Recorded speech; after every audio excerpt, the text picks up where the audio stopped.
ওয়াত্তিন, তিনের কসম। তিন হলো ডুমুর ফল। ডুমুর ফল চিনেন আপনারা? গাছে ধরে গোল গোল, একটু কষ আছে, পাকলে খুব মিঠা লাগে, ভিতরে আবার পিঁপড়াও পাওয়া যায়। ওয়াজ্জাইতুন, জাইতুনের কসম। তিন ফলের কসম, জাইতুনের কসম। ওয়াতুর সিনিন, সিন পর্বতের কসম, অর্থাৎ তুর পর্বত, সিনা পর্বত যেটাকে বলে। ওয়াহাযাল বালাদিল আমিন, শান্তির নগর মক্কা মুআজ্জমার কসম। এই চারটা জিনিসের কসম খেয়ে আল্লাহ বলছেন, লাকাদ খালাকনাল ইনসানা ফি আহসানি তাকওয়িম, অবশ্যই আমি আল্লাহ সর্বোত্তম আকৃতি দিয়া, নমুনা নকশা দিয়া মানব জাতিকে তৈরি করেছি। মানুষকে যত সুন্দর আকৃতি দিয়া আমি আল্লাহ বানাইছি, এত সুন্দর ভাবে আমি আর কাউকে তৈরি করি না। এত সুন্দর করে আল্লাহ আমাদেরকে বানাইছেন। আমাদের চেহারাটা তো পিছনে দিতে পারতেন, আমাদের হাতগুলি পিছনে দিতে পারতেন, আমাদের চোখ পিছনে ফিট করতে পারতেন। আমাদের আকৃতিটা কেমন হইতো বলেন? আল্লাহ এরপরে আসেন, আল্লাহ মানুষকে সর্বশক্তিমান জীব হিসাবে কবুল করছেন। আমাদের শরীরে এতগুলি রোগ আছে, এগুলা যদি খুললা একটার সাথে আরেকটা জোড়া দিয়া লম্বা করে, তাহলে পৃথিবীর এক প্রান্ত থেকে আরেক প্রান্তে চলে যাবে। আরেক প্রান্তে একটা ছোট্ট রোগ যদি কাটা যায়, ছিঁড়ে যায়, আপনার একটা মানুষ বিকলাঙ্গ হয়ে যায়, ঠিক না? একটু চোখ, আমার এক শিক্ষকের একটা বাচ্চা প্রাইমারিতে ক্লাস 4 না জানি 5 পড়ে, বাচ্চারা দুষ্টামি করে করে কলম মেলা দিছে, ওই যে শীষ কলম চোখে যেয়ে পড়ছে, চোখের কালো দাগের মধ্যে দাগ পড়ে গেছে। এ পর্যন্ত পরে লাখের উপরে তার চলে গেছে চিকিৎসায়।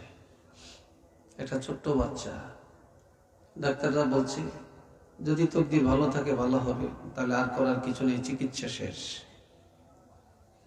এবার আপনি চিন্তা করেন একটা চোখের দাম কত, আপনি কি দিয়ে শুকরটা আদায় করবেন? হযরত মুসা আলাইহিস সালাম পাহাড়ে যাইতেছেন, আল্লাহর সাথে কথা বলবেন। কিছু দূর যাওয়ার পরে দেখছেন একটা ধনী মানুষ রাস্তার উপরে দাঁড়িয়ে আছেন। বলে, মুসা কোথায় যাও? আমি পাহাড়ে যাব, আল্লাহর সাথে কথা হবে। আমার একটা কথা একটু জিজ্ঞাসা করবা? বলে কি? আল্লাহ আমাকে এত ধন সম্পদ, বাড়ি ঘর, জায়গা জমিন, টাকা পয়সা দিছে, এগুলো আমি এখন আর রক্ষা করতে পারি না, এত বেশি দিছে। তো কি করলে একটু সম্পদ কমে যাবে, আমিও রক্ষা করতে পারবো? আল্লাহকে একটু জিজ্ঞাসা করবা। ঠিক আছে। কিছু দূর যাওয়ার পরে দেখে একটা মহিলা রাস্তার উপরে দাঁড়িয়ে আছে। জিজ্ঞাসা করে, মুসা কই যাও? কয় পাহাড়ে। আল্লাহর সাথে কথা হবে? কয় হবে। আল্লাহকে জিজ্ঞাসা করবা যে ওই যে ভাঙ্গা ঘরটা দেখো, এটা আমার ঘর, বৃষ্টি আসলে পানি পড়ে, আমি ভালো কাপড় গায়ে দিতে পারি না, পিনতে পারি না, ভালো খাইতে পারি না, ভালো একটা ঘর করতে পারি না, আমার অভাব দূর হয় না, কি করলে আমার অভাবটা দূর হবে? আল্লাহকে একটু জিজ্ঞাসা করবা। কয় ঠিক আছে। কিছু দূর যাওয়ার পরে দেখে একটা লোকের 2 হাত নাই, 2 পাও নাই, রাস্তার মাঝখানে পড়ে আছে। মশা কামড়ায়, মাছিয়ে কামড় দেয়, পোকামাকড়ে দংশন করে, সে একটু তাড়াইতেও পারে না, চুলকাইতেও পারে না, খাইতেও পারে না, কেউ দিলে খায়, হাঁটতেও পারে না। তো বলে, মুসা কোথায় যাও? কথা বলতে পারে। কই যাও? পাহাড়ে। আল্লাহর সাথে কথা হবে? হবে। আল্লাহকে একটু জিজ্ঞাসা করবা। আল্লাহ আমার হাত দিল না, পাও দিল না, দুনিয়ার কাজ কোনো কাজেই তো আমি লাগলাম না, আল্লাহর উদ্দেশ্যটা কি, আল্লাহ আমাকে বানাইছে কেন, একটু এই কথাটা জিজ্ঞাসা করবা। ঠিক আছে। আল্লাহর সাথে কথা বলে মুসা রওনা করবে, বলে আল্লাহ তিনটা লোকের কথা। কয় কি? একজন ধনী, এত সম্পদ সে রক্ষা করতে পারে না, কি করলে তার সম্পদ কমে যাবে, সে রক্ষা করতে পারবে। আমার আল্লাহ বলেন, মুসা এই ধনীকে বলবা সে যেন আমার নিয়ামত অস্বীকার করে না, শুকরিয়া করে। তারে তো অভাব দেখাই না, অভাব কি জিনিস সে বুঝে না, তো সে যেন আমার নিয়ামতকে অস্বীকার করে, তাহলেই সম্পদ কমে যাবে, রক্ষা করতে পারবে। কয় ঠিক আছে, বলে দিব। আল্লাহ আরেকটা মহিলা, তার অভাব দূর হয় না, ভালো ঘর করতে পারে না, ভালো কাপড় কিনতে পারে না, ভালো খানা খাইতে পারে না, পেট ভরে না, কি করলে তার অভাব দূর হবে?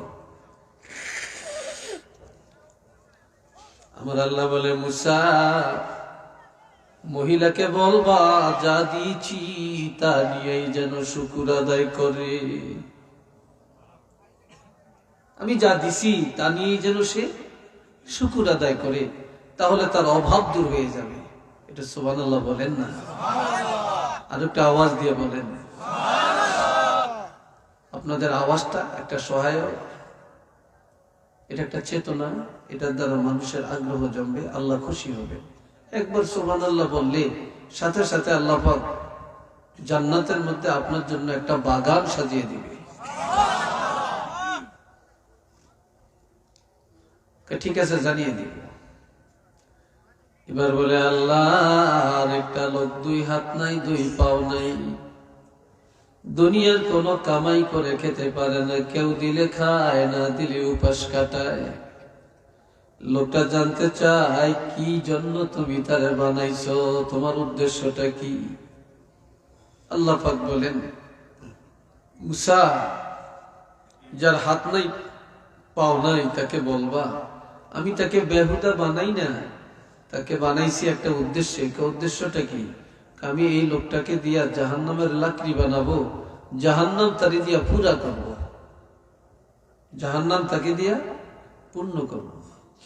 ঠিক আছে, জানিয়ে দিব।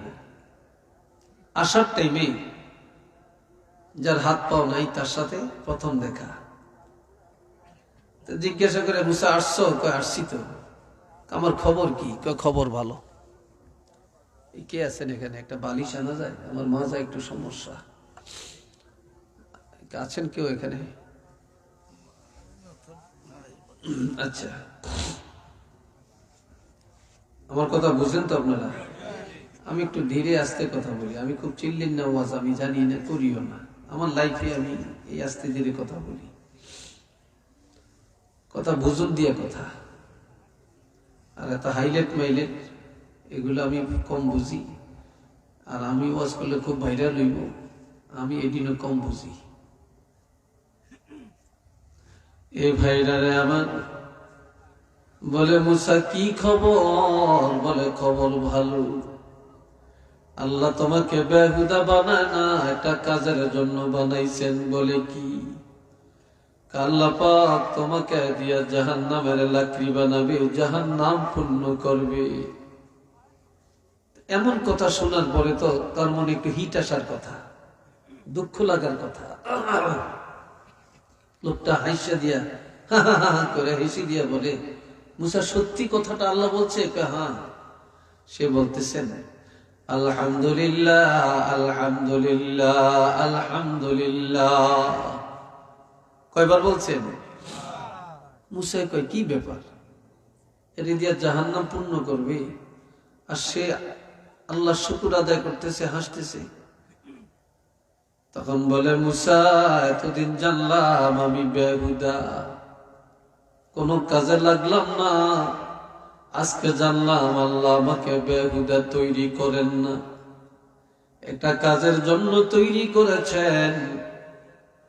কাজে আমি তো বেহুদা নয়, আল্লাহ যে কাজে রাখিয়া আমাকে খুশি থাকবেন, আমি আল্লাহর সিদ্ধান্তের উপরে খুশি হইয়া শুকর আদায় করলাম।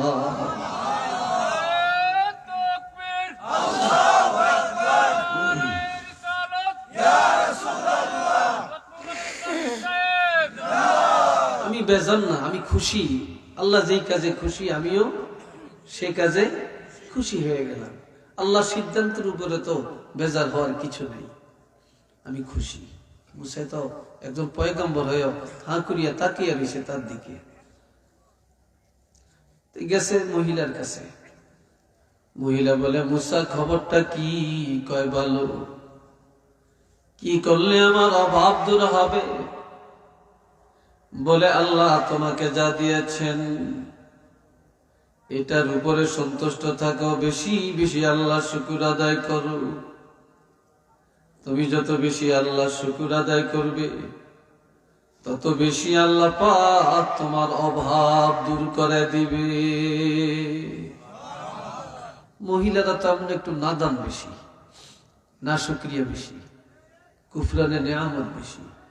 বালা করিয়া খাইলেও কয় কি খাইলাম, বালা কাপড় কিনে দিলে কয় চোখ খাইছি দিয়ে, এটা কি কাপড় কিনছে? কি কথা ঠিক না? কি কাপড় কিনছে? এতে সোহ কি মাসি মাসি দশনি কোন কয় না? তারপরে স্বামীরে কয় আমার একটু পার্কে লয়ে যান, এটা তো জায়েজ নেই। কি স্বামী পাইলাম, আমার স্বামী কথা শোনে না, ঠিক নেই, কথা শোনে না, শুকুর নেই। একজনে বিয়ে করছে 40 বছর, বিবির খুব আদর করে। একদিন একটু মনের কষাকষি একটু ধমক দিছে, ঘরের পাশে দাঁড়িয়ে দাঁড়িয়ে কান্দে। চাচি আম্মা আরেক ঘরে জিজ্ঞাসা করে তুমি কাঁদছো কেন? চাচি আম্মা বইলেন না। কয় কি? 40 বছর বিবাহ হয়েছে, এই ঘরে ফাঁড়া দিয়া শান্তি পাইলাম না। একটু নাউজুবিল্লাহ বলেন না। এরকম মহিলা আছে না? আপনিও দেখবেন একটা লোকের 9 দিন আপনি উপকার করছেন, 9 দিন আপনি তার উপকার করছেন, কথা দিয়ে হোক, টাকা দিয়ে হোক, বুদ্ধি দিয়ে হোক উপকার করছেন। একদিন আপনার কাছে সহযোগিতা চাইছে, আপনার ক্ষমতা নাই, দিতে পারেন না। আপনার ওই 9 দিনের উপকার কথা সব ভুলে গেছে। এখন সে আপনার এই একদিন করতে পারলেন না, বাকি 9 দিনের উপকারের কথাটা স্বীকারই করে না, কয় আপনি তার মাথায় বাড়ি দিচ্ছেন। কি কথা ঠিক নেই? আমরা এত নাদান, এত না শুকরিয়া হয়ে গেছি আমরা। এই জন্য রাসূল বলছেন মাল্লাম ইয়াশকুরিন নাস লাম ইয়াশকুরিল্লাহ, যে মানুষের শুকর আদায় করতে পারে না সে আল্লাহর শুকর কখনো আদায় করতে পারবে না। একটু নাউজুবিল্লাহ বলেন। তো মহিলা তো এটা কি বললা যে আমার অভাব যায় না, আমি যা দিছে তা নিয়ে শুকর আদায় করতাম। মুসা কয় আমি চলে যাই, আল্লাহর কথা তোমাকে জানাইছি, মানলে মানো, না মানলে তুমি বসে থাকো। কিছু দূর যাওয়ার পরে একটা বাতাস আসছে,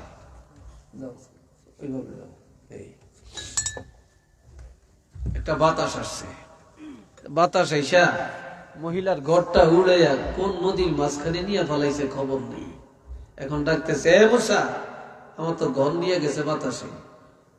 কই গেছে আমি জানি না, এতদিন ভাঙ্গা ঘর ছিল, যাই কত মাথা জুগাইতাম, গুছাইতাম, এখন আমি থাকবো কই?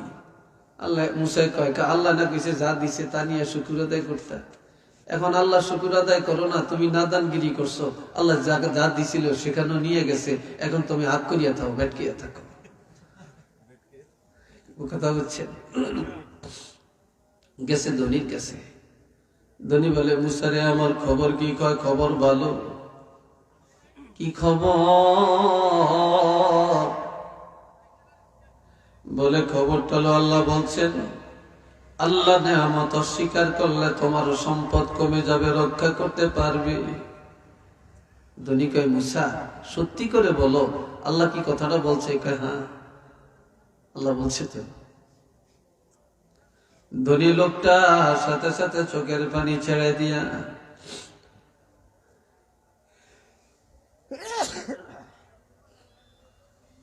আল্লাহ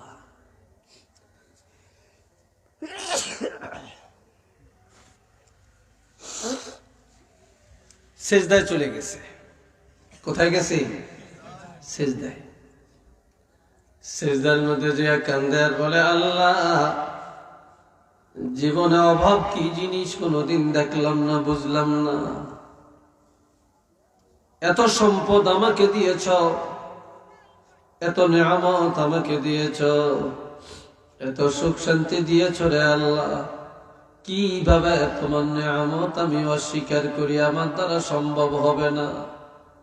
আমি যতদিন বেঁচে থাকবো রে আল্লাহ, ততদিন তোমার নিয়ামতের শুকর আদায় করেই যাব।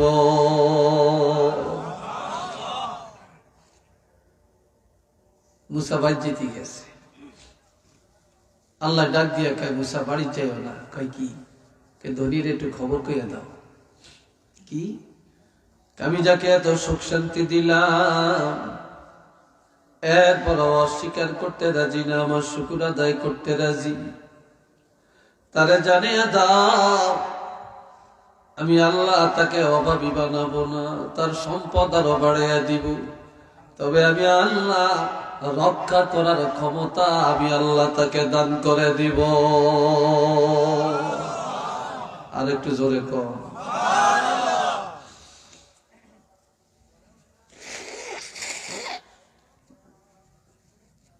খুব ঠান্ডা লেগে গেছে। আল্লাহ কয় বাজ যায়, কয় যাইও না। কয় কি? ওই যে হাত নাই পাও নাই, জাহান্নামে পূর্ণ করবো, খবরটা পাইয়া শুকুর আদায় করছে, খুশি হয়ে গেছে, তার কাছে যাও। খবর তো জানাইছি। কয় না, আবার যাও। কয় কি খবর? কয় যাকে দিয়া জাহান্নামের লাকড়ি বানাবো, জাহান্নাম আমি আল্লাহ পূর্ণ করব। খবরটা পাইয়া আমি আল্লাহ শুকুর আদায় করলো, খুশি হয়ে গেল। আমার সিদ্ধান্তের উপরে বেজার হয় না। এই লোকটাকে জানাইয়া দাও আমি আল্লাহ তাকে দিয়া জাহান্নাম আর পূর্ণ করব না। আমার সিদ্ধান্তে রাজি হয়ে যাওয়ার কারণে, আমার শুকর আদায় করার কারণে আমি আল্লাহ এই লোকটাকে দিয়া জান্নাতুল ফেরদাউস পরিপূর্ণ করে দিব। আর একটু ধরে বলেন আল্লাহু আকবার।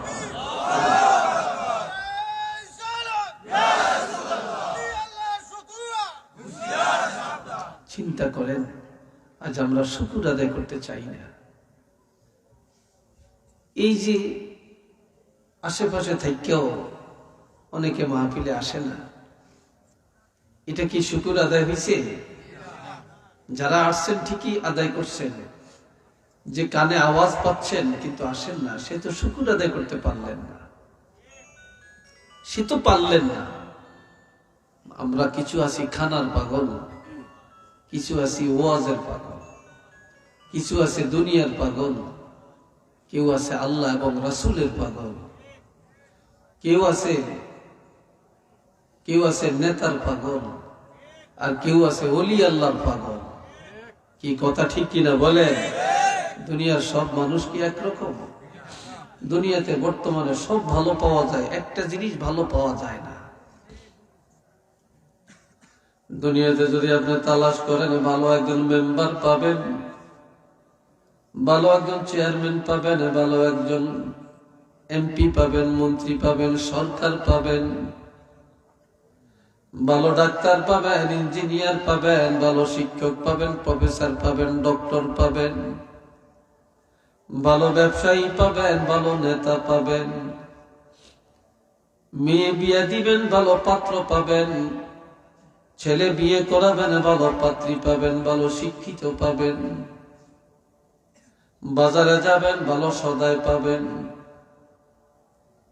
কিন্তু দুনিয়াতে সব ভালো পাওয়া যাবে, কিন্তু তালাশ করলে ভালো মুসলমান পাওয়া কঠিন। কথা ঠিক কিনা? সব ভালো পাওয়া যায়, কিন্তু ভালো একজন ইমানদার, ভালো একজন মুসলমান পাওয়া অনেক কঠিন ব্যাপার। সবাই মুসলমান দাবি করি, মুসলমানই কি জিনিস এটাই তো বোঝার চেষ্টা করি না, বুঝতেও চাই না। আল্লাহ, হাজিরিনে কেরাম, আল্লাহ যে আমাদেরকে কত বড় নিয়ামত দিয়েছেন, সর্বকালের সর্বশ্রেষ্ঠ রাসূলের উম্মত বানাইছেন। আমরা কি আল্লাহর কাছে চাইছি? চিল্লিয়ে বলেন চাইছি? চাই না। আল্লাহ নবী পাঠাইছেন।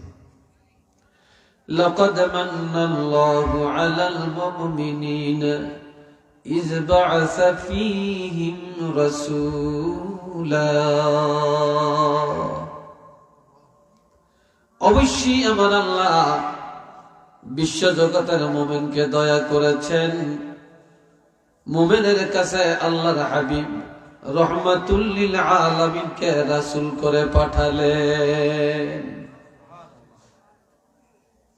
নবী যখন এসে বলছেন লা ইলাহা ইল্লাল্লাহ ইন্নী রাসূলুল্লাহ, আবু লাহাব আবু জেহেলকে চিফ গেস্ট বানায়া মক্কার কাফিরদের একটা জলসা করছে। জলসার মধ্যে কাফিরদের জিজ্ঞাসা করে, আবু জেহেল মুহাম্মদ যে রাসূল দাবি করে, এই ব্যাপারে তোমার মতামত কি? আবু জেহেল বলে, দেখ, নবীকে রাসূল বলা যাবে না, মুহাম্মদকে রাসূল বলা যাবে না, আমাদের ইজ্জত থাকবে না। আর বললে এতটুকু বলা যায় মুহাম্মদ ইবনে আব্দুল্লাহ, মুহাম্মদ আব্দুল্লাহ ছেলে, এর বাহিরে আর কোনো পরিচয় নাই। একটু নাউজুবিল্লাহ কর না, আরো আস্তে কর। আবু জেহেলকে আব্দুল্লাহ ছেলে, আর কি? আমগো দেশও দেখবেন, আমগো দেশে আছে কিনা জানি না, আমগো চাঁদপুরে দেখছি বাড়ির কোনো ছেলে যদি আলেম হয়, এই বাড়ির মানুষের হিংসায় কুলজা ফাইটা যায়। সে যদি মসজিদে যায়, ইমামতি করলে এর পিছনে ইক্তেদাও করে না, ইক্তেদাও করতে চায় না।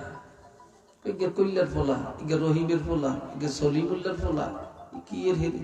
সেদিন দেখছি উলঙ্গ হাটে, এতে কবে আবার হুজুর হইছে। কি কথা ঠিক নেই, আসেনি এরকম আপনাদের দেশে? হ্যাঁ, হিংসা। এ ভাইরা রে আমার, আবু লাহাবকে বলে, আবু লাহাব, মুহাম্মদ তো তোমার ভাতিজা, তুমি কি মনে করো? আবু লাহাব বলে, কি মনে করব, আমাদের বংশের কারো কাছে ইজ্জত নাই, সম্মান নাই, কেউ দেখতে পারে না। কুরাইশ বংশের মানুষই তো দুশ্মন। তা পরিচয় দিলে এতটুকু দেওয়া যায় যে মোহাম্মদ আব্দুল মুত্তালিবের নাতি, যেহেতু দাদা একটু ভালোবাসে, তো এই জন্য বলবো মোহাম্মদ আব্দুল মুত্তালিবের নাতি, এর বাহিরে কোনো পরিচয় নাই। হযরত আবু বকর সিদ্দিক রাদিয়াল্লাহু পাশে দাঁড়িয়ে রইছে, দেওয়ালের পাশে দাঁড়িয়ে দাঁড়িয়ে শুনতেছে। আবু জেহেল বলে আব্দুল্লাহ ছেলে, আবু লাহাব বলে আব্দুল মুত্তালিবের নাতি। হযরত আবু বকর সিদ্দিক রাদিয়াল্লাহু দৌড়ায়া স্টেজের মধ্যে দাঁড়াইয়া হাজার হাজার কাফেরের সামনে হাত উঠায়া বলে, সাবধান করে দিলাম, তোমরা মনে করেছ নবীর পরিচয় দেওয়ার মতো বুঝি কেউ নেই। আমি আবু বকর, আমার আব্বার নাম কুহাফা। তবে কিয়ামত পর্যন্ত যত ইমানদার মুসলমান দুনিয়াতে আসবে, সকলের পক্ষ থেকে রাসূলের পরিচয় দেওয়ার জন্য আমি একাই যথেষ্ট।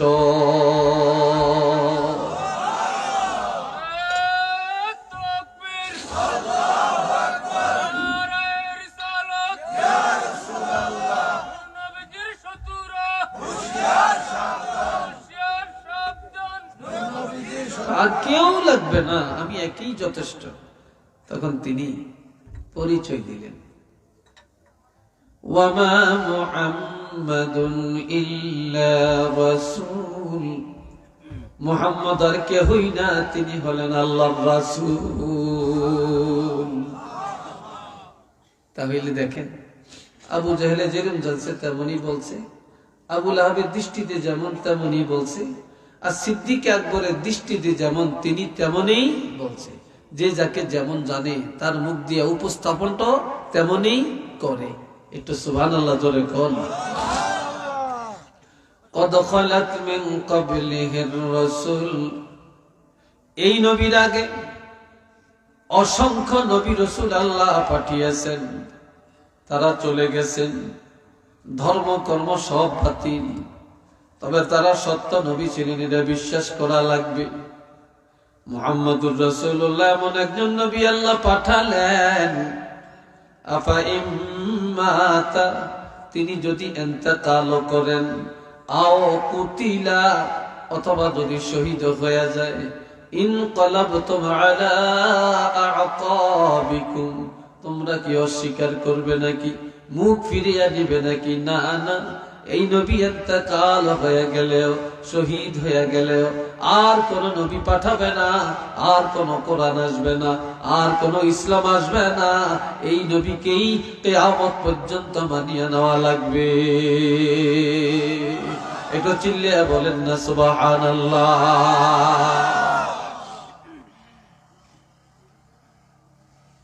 আল্লাহ আল্লাহর হাবিব একদিন সাহাবীদের কাছে বললেন যে বেহেশত কয়টা?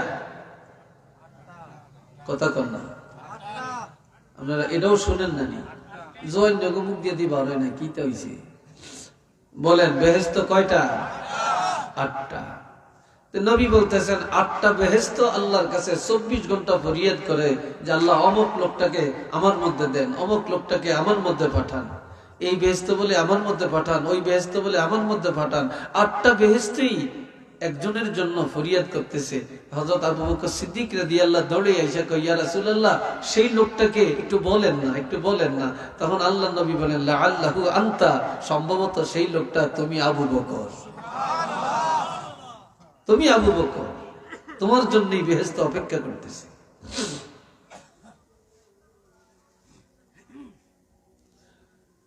কেউ মানে, কেউ মানে না। বাংলাদেশে এখন একটা দল উজাইছে, বড় বড় আলেম বেলে, এরা শায়েক লেখে। এখন কার নামে কি বসাবে? দিশাহারা মানুষ। আল্লামা কাকে বলে, আল্লামা কোন সিগা, এটার অর্থটা কি এটা বলতে পারবে না, কিন্তু পোস্টারের মধ্যে আল্লামা লিখে রাখে। কথা ঠিক কিনা? এটা তাফসীর কাকে বলে সে বুঝে না, তার নামে সে আন্তর্জাতিক মুফাসসিরে কোরআন লেখে। কথা ঠিক কিনা? লিখে রাখে। শায়েক কাকে বলে বুঝে না, মানুষ তাকে শায়েক বলে সম্বোধন করে। অথচ বলতেছে তারাবি নামাজ 8 রাকাত, বলতেছে নবীর আব্বা আম্মা কাফের। একটু নাউজুবিল্লাহ বলেন। আপনারা বলেন, আমার নবীর আব্বা আম্মা কি মুমিন না কাফের? হ্যাঁ, আমার নবী যেদিন দুনিয়াতে আসছেন সেদিন পর্যন্ত 11 জন মুসলমান ছিল। কয়জন? 11 জন মুসলমান ছিল। এই 11 জনের মধ্যে নবীর আব্বা একজন, নবীর মা একজন, নবীর দাদা একজন। এরা মিল্লাত ইব্রাহিমের মুসলমান ছিলেন। আল্লাহ আমগো নবীরে কোন বেঈমানের ঘরে পাঠান না, আল্লাহ মুসলমান ইমানদারের ঘরে পাঠাইছেন। এরপরেও রুহানি ভাবে নবীর কলমা পড়াইয়া ডবল ইমানদার আল্লাহ বানিয়ে দিছেন। একটু চিল্লিয়ে বলেন সুবহানাল্লাহ। আর তারা ফতুয়া দেয় নবীর আব্বা আম্মা বেঈমান ছিল। আমাদের নবী হায়াতুন নবী না মরা মুর্দা নবী মাটিয়ে খেয়া লাইছে? কোনটা? এটা জোরে বলেন। আমার নবী হায়াতুন নবী, এটা সবাই মানেন কিনা? নবীকে যদি কেউ হায়াতুন নবী স্বীকার না করে, ওয়াল্লাহি আমি আল্লাহর কসম করে বললাম তার ঈমান শেষ হয়ে গেছে। আর তারা শায়েক নাম দিয়ে বলে ইন্নাকা মাইয়াতুন ইন্নাহুম মাইয়াতুন, আপনারও মরণ হইছে, বেকের মরণ হইছে, আপনার মরণশীল, মরিয়া গেছে। নবী আবার কিসের হায়াতুন নবী? নাউজুবিল্লাহ বলেন। অথচ এরা শায়েক, এগুলো শায়েক কয়। এরা আবার কথায় কথায় কয় সহি হাদিস, সহি হাদিস। যেদিন মৌজু হাদিস এটারে কয় সহি, আর যেদিন সহি এটারে কয় মৌজু, গায়রে সহি, দুর্বল হাদিস। এরপরে মাযহাব মানে না। তো এইভাবে ভাই কত যে ফিতনা চলছে, কেউ মানে কেউ মানে না। অথচ আমার আল্লাহ বলেন, আল্লাযীনা কাযযাবু বিআয়াতিনা, আল্লাহ যাদেরকে আমি আল্লাহ কিতাব দিয়েছি, যারা আহলি কিতাব, যারা কি? যারা আহলি কিতাব। এই আহলি কিতাবেরা তারা নবীকে চিনে। ইয়ারিফুনাহু, তারা নবীকে ভালো করে চিনে, জানে। কিভাবে চিনে? কামা ইয়ারিফুনা আবনাআহুম, যেমনি ভাবে তারা তাদের সন্তানকে চিনে। আল্লাযীনা বিআয়াতিনা, আমার প্রথম সরি ভুল হয়েছে, যারা আমার আয়াতকে অস্বীকার করে, কি করে? অস্বীকার করে। আর তারা নবীকে চিনে, কিন্তু কিভাবে? সন্তানকে যেভাবে চিনে, এরপরও তারা লায়াকতুমুনাল হক, সত্যটা গোপন করে রাখে, সত্যটা মানতে চায় না, প্রকাশ করতে চায় না। ওয়া হুম ইয়ালামুন, অথচ তারা জানে, বুঝে, নবীকে চিনে, চিন্না বুঝা জান্য আমার নবীর বাস্তবতাকে মানুষের কাছে প্রকাশ করতে চায় না। এরকম মানুষ কি আইজো নাই? চিল্লিয়ে বলেন, আইজো নাই? আজও তো দুনিয়াতে আছে, আইজো দুনিয়াতে আছে। আমরা মিলাদ পড়ি, আমরা একটু কিয়াম করি, মহব্বতে করি, ভালো লাগে, নবীকে দাঁড়িয়ে সালাম দেই আদবের সাথে, কিছু ফতুয়া দেয়, আমরা বেদাতি। একটু নাউজুবিল্লাহ বলেন, আমরা কি বেদাতি? এটা বলে বেদাত হয়ে গেছে। আমরা নামাজের পরে দোয়া করি, মুনাজাত দিই, আমরা বেদাতি। আজান দেয়, আমরা একটু আল্লাহর কাছে চাই, আমরা বলি বেদাতি। হেগো দাঁত আছে, আমগো দাঁত নাই। এরকম মানুষ আছে কিনা সমাজে? বলেন, চিল্লিয়ে বলেন, আছে কিনা? অসংখ্য আছে, শেষ নেই। এরপরে আবার আমার ইউটিউবার ভাইরা আবার রাগ করেন না, হেরা হেডিনে ভাইরাল করে বেশি, আমরাকে কথা কই না। এই যেদিন একটু একটু দোষ আছে, একটু খুইট আছে, কথা হিয়ানরা ভাইরাল করিয়া দেয়। জিয়ান দিলে ভালো হইব, হিয়ান কিন্তু ভাইরাল করে না। কথা ঠিক কিনা? হিয়ান ভাইরাল করে না। এ বাবা জিরারে আমার, নবীকে যারা চেনে না তারা এখনো অজ্ঞ। আহলে কিতাবের তারা আমার নবীকে চিনে, জানে, বুঝে, তারপরেও তারা মানতে চায় না, স্বীকার করতে চায় না, প্রকাশ করতে চায় না। এরপর আল্লাহ কি কয়? ওয়াহুম ইয়ালামুন,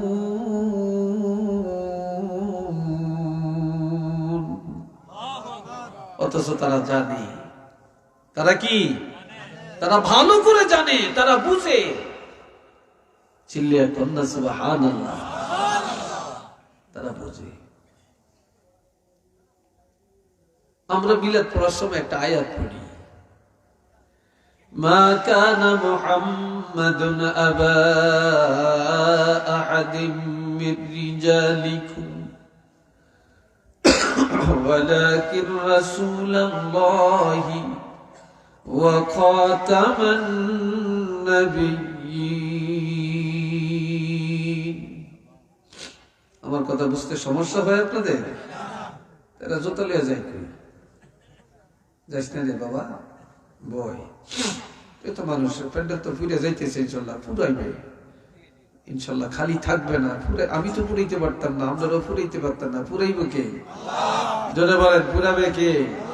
আর আমরা তো এখানে তামসা করতে আসি না, তামসা করতে আসছি? আমরা তো আল্লাহ এবং রাসূলের কথা বলার জন্য আসছি। এটা তো বেহেশতের বাগান, তো বেহেশতের বাগানের জিম্মাদার তো আল্লাহ, আমরা কেউ না। আল্লাহ বলছেন মুহাম্মদ সাল্লাল্লাহু আলাইহি ওয়াসাল্লাম কোন পুরুষের বাপ না, তিনি হলেন আল্লাহর রাসূল। কারণ পুরুষ বলে যারা বালেগ তাদেরকে, আমার নবীর সন্তানদেরকে, ছেলেদেরকে আল্লাহ শিশুকালে নিয়ে গেছেন। এই জন্য আল্লাহ বলছেন মুহাম্মদ সাল্লাল্লাহু আলাইহি ওয়াসাল্লাম কোন বালেগ ছেলের বা বালেগ পুরুষের বাপ নন, তিনি আল্লাহর রাসূল। ওয়া খাতামান নাবিয়্যিন, তিনি সর্বশেষ নবী। আমগো নবীর পরে আর কোন নবী আসবে কিনা? চিল্লিয়ে বলেন, আসবে? আমগো নবী সৎপ্রথম, সর্বশেষ, সৃষ্টি প্রথমে, আগমন শেষে। নবীর পরে আর কেউ নেই, কেউ আসবে না। আমাদের বাংলাদেশে একটা দল আছে কাদিয়ানি, তারা নামাজও পড়ে, তাকে মসজিদও আছে, তারা টুপিও মাথার দেয়, পাগড়িও মাথার দেয়, দাঁড়িয়েও আছে, লম্বা জামাও আছে, হুজুরও আছে, কিন্তু তারা ব্যাগ মানে আঙ্গু নবীরও মানে মোহাম্মদ নবী, ঠিক আছে, তো এক জায়গায় মানে না, তবে শেষ নবী না, নবীর পরে আরো নবী আছে। এই এক জায়গায় না মানার কারণে আহলে সুন্নাতুল জামাতের আকীদায় তারা মুমিন না কাফের? আওয়াজ দিয়ে বলেন, তারা মুমিন না কাফের? নবীকে যারা শেষ নবী মানবে না তাদের তো ঈমানই নেই। আর তাদেরকে আমরা কানা উঠাইছি, তাদের বস্তু আমরা কিনি। বাংলাদেশের মধ্যে তাদের পণ্যগুলি সবচেয়ে গ্রহণযোগ্য, এগুলো আমরা কিনি, এগুলো আমরা গ্রহণ করি, এগুলো দিয়ে তাকে ধনী বানাইতে আসি। কথা ঠিক কিনা? ইসরায়েলের সম্পদ ছাড়া আমরা কিনি না, ইসরায়েলের সম্পদ খাই, কিনি, অথচ তাগরে টাকা পয়সার মালিক বানাইতেছি, আর এগুলা দিয়ে তারা আমগো মুসলমানেরা মারতেছে, 12টা বাজাইতে আছে। কথা ঠিক কিনা? আমাদের মুসলমানের কি এগুলা চিন্তা করা দরকার না? খালি নামাজ পড়লেই মুসলমান?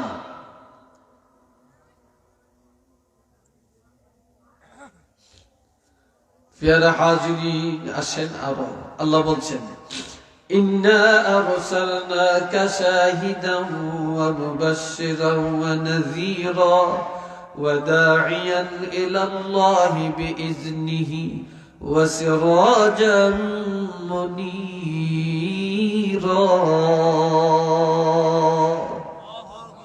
আওয়াজ দিয়ে কোন আল্লাহু আকবার। কিছু মানুষ আর কি চায়, ওইসব কথা কয়, কথা কসকেলি সব আমার দিকে চাবে।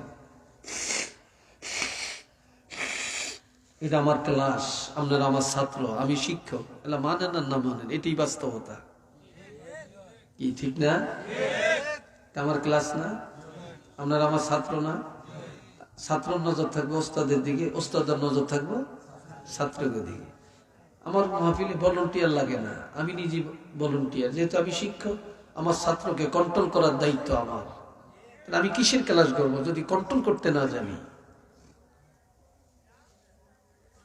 আল্লাহ, আমার আল্লাহ বলেন, হাবিব আমি আল্লাহ আপনাকে পাঠালাম সাক্ষ্যদাতা করে।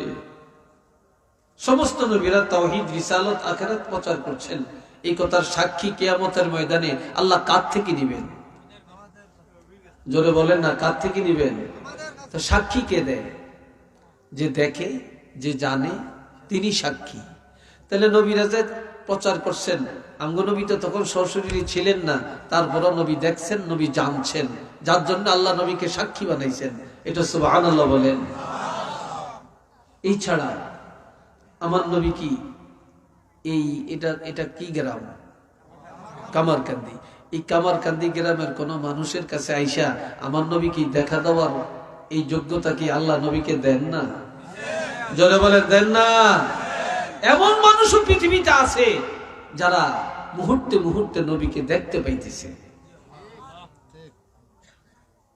ঠিক না? সুফি ফতে আলী ওয়াইসি রহমতুল্লাহি আলাইহি এত বড় দরজার আল্লাহর ওলি, তিনি কোনোদিন কোনো বড় টাইটেল পাস করেন না, দাওরা পাস করেন না, তিনি বড় মুফাসসির না, কিন্তু তিনি ওলির দরজায় তিনি সর্বোচ্চ মাকাম অর্জন করেছেন। আল্লাহ যদি কাউকে ওলি বানান, একটা রিকশাওয়ালাকেও বানাইতে পারেন। কি ভাই পারেন কিনা বলেন?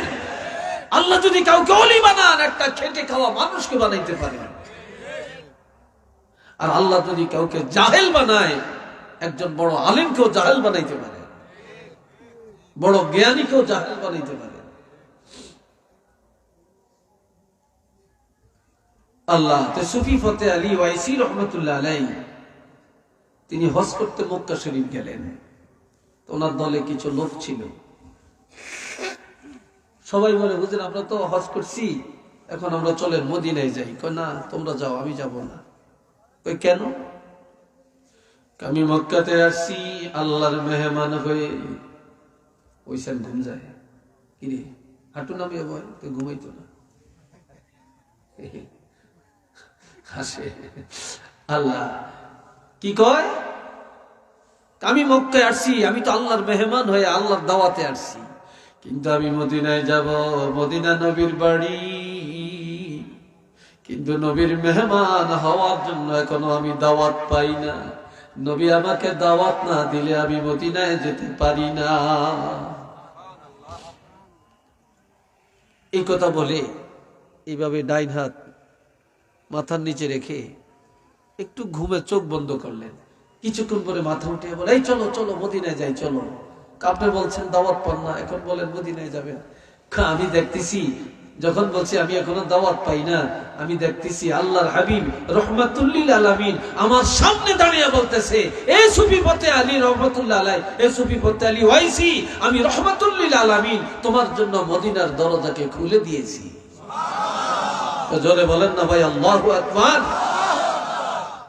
চলে গেলেন, রওজা পাকের কাছে গিয়ে সালাম দিলেন। কেউ যদি মদিনায় যান সাবধান করে দিই, মোবাইল দিয়ে ফাইজলামি করিয়েন না, এটা আদবের জায়গা। সেখানে স্ন্যাপ নিবেন না, ফটো উঠাবেন না, তাহলে আপনার আদব থাকবে না, তাওয়াজ্জু থাকবে না, আগ্রহ থাকবে না, মহব্বত থাকবে না। তাহলে বোঝা যায় আপনার সব মোবাইল দিয়ে না সেটিং বাজি করতেন গেছেন। কি কথা ঠিক না? আর জোরে জোরে সালাম দিবেন না, মনে মনে মহব্বতে দিবেন। যত মনে মনে দিবেন, আপনি এখান থেকে দেন, জোরে জোরে দেন, সালাম মদিনায় যাবে। কিন্তু আপনি সেখানে গিয়ে দিলেন, মনে মনে দিবেন। যত মনে মনে দেন, আপনার সালাম স্বয়ং আর কোনো মাধ্যম নাই, সরাসরি আল্লাহর হাবিব রওজা পাক থেকে সালামের জবাবটা দিয়ে দিবেন। সুবহানাল্লাহ কয় নাই তারা? শীতে ধরছে আপনাদেরকে, ঠান্ডা লাগছে খুব বেশি, হ্যাঁ? তো সুফি পথে আলী নবীকে সালাম দিলেন, রওজা শরীফ থেকে সালামের জবাব দিছেন নবী, সরাসরি কানে শুনলেন। দাঁড়িয়ে বলতেছেন, ইয়া রাসূলুল্লাহ, ইয়া হাবিবাল্লাহ, আমি রওজা শরীফে আসলাম, তবে আমাকে অনুমতি দেন আমি যেন বাকি জীবনটা মদিনায় কাটাতে পারি। কয় না, তুমি ভারতবর্ষে চলে যাও, মানুষকে এলমে শরীয়ত, এলমে তরিকত, এলমে মারেফত শিক্ষা দাও। তো আমি তো আপনাকে পাবো না, না আমি চাইলে দিও। আর আমি চিনি ছাড়া চা খাই, আমি চিনির চা খাই না। চিনি ছাড়া হইলে একটু দাও। তো শোনেন, ডায়াবেটিস তেমন এক রোগ, মাশাআল্লাহ, কি বলবো আর। এই ভাইরা রে আমার, তখন আমার নবী রওজা পাক থেকে বলে, সুফি ফতে আলী রে, তুমি চলে যাও, তোমার আশা লাগবে না। বলে, আমি তো আর আপনাকে পাবো না। কয়, তুমি মানুষের এলমে শরীয়ত শিখাও, এলেম কালাম শিখাও, তুমি এলমে তরিকত মারেফাত শিক্ষা দাও, তবে তোমার আশা লাগবে না। আমি রাসূল ওয়াদা করলাম, তুমি যেখানেই থাকবা, যখনই আমাকে স্মরণ করবা, তখনই তোমার সামনে সশরীরে আমি রাসূলুল্লাহকে তুমি দেখতে পাইবা।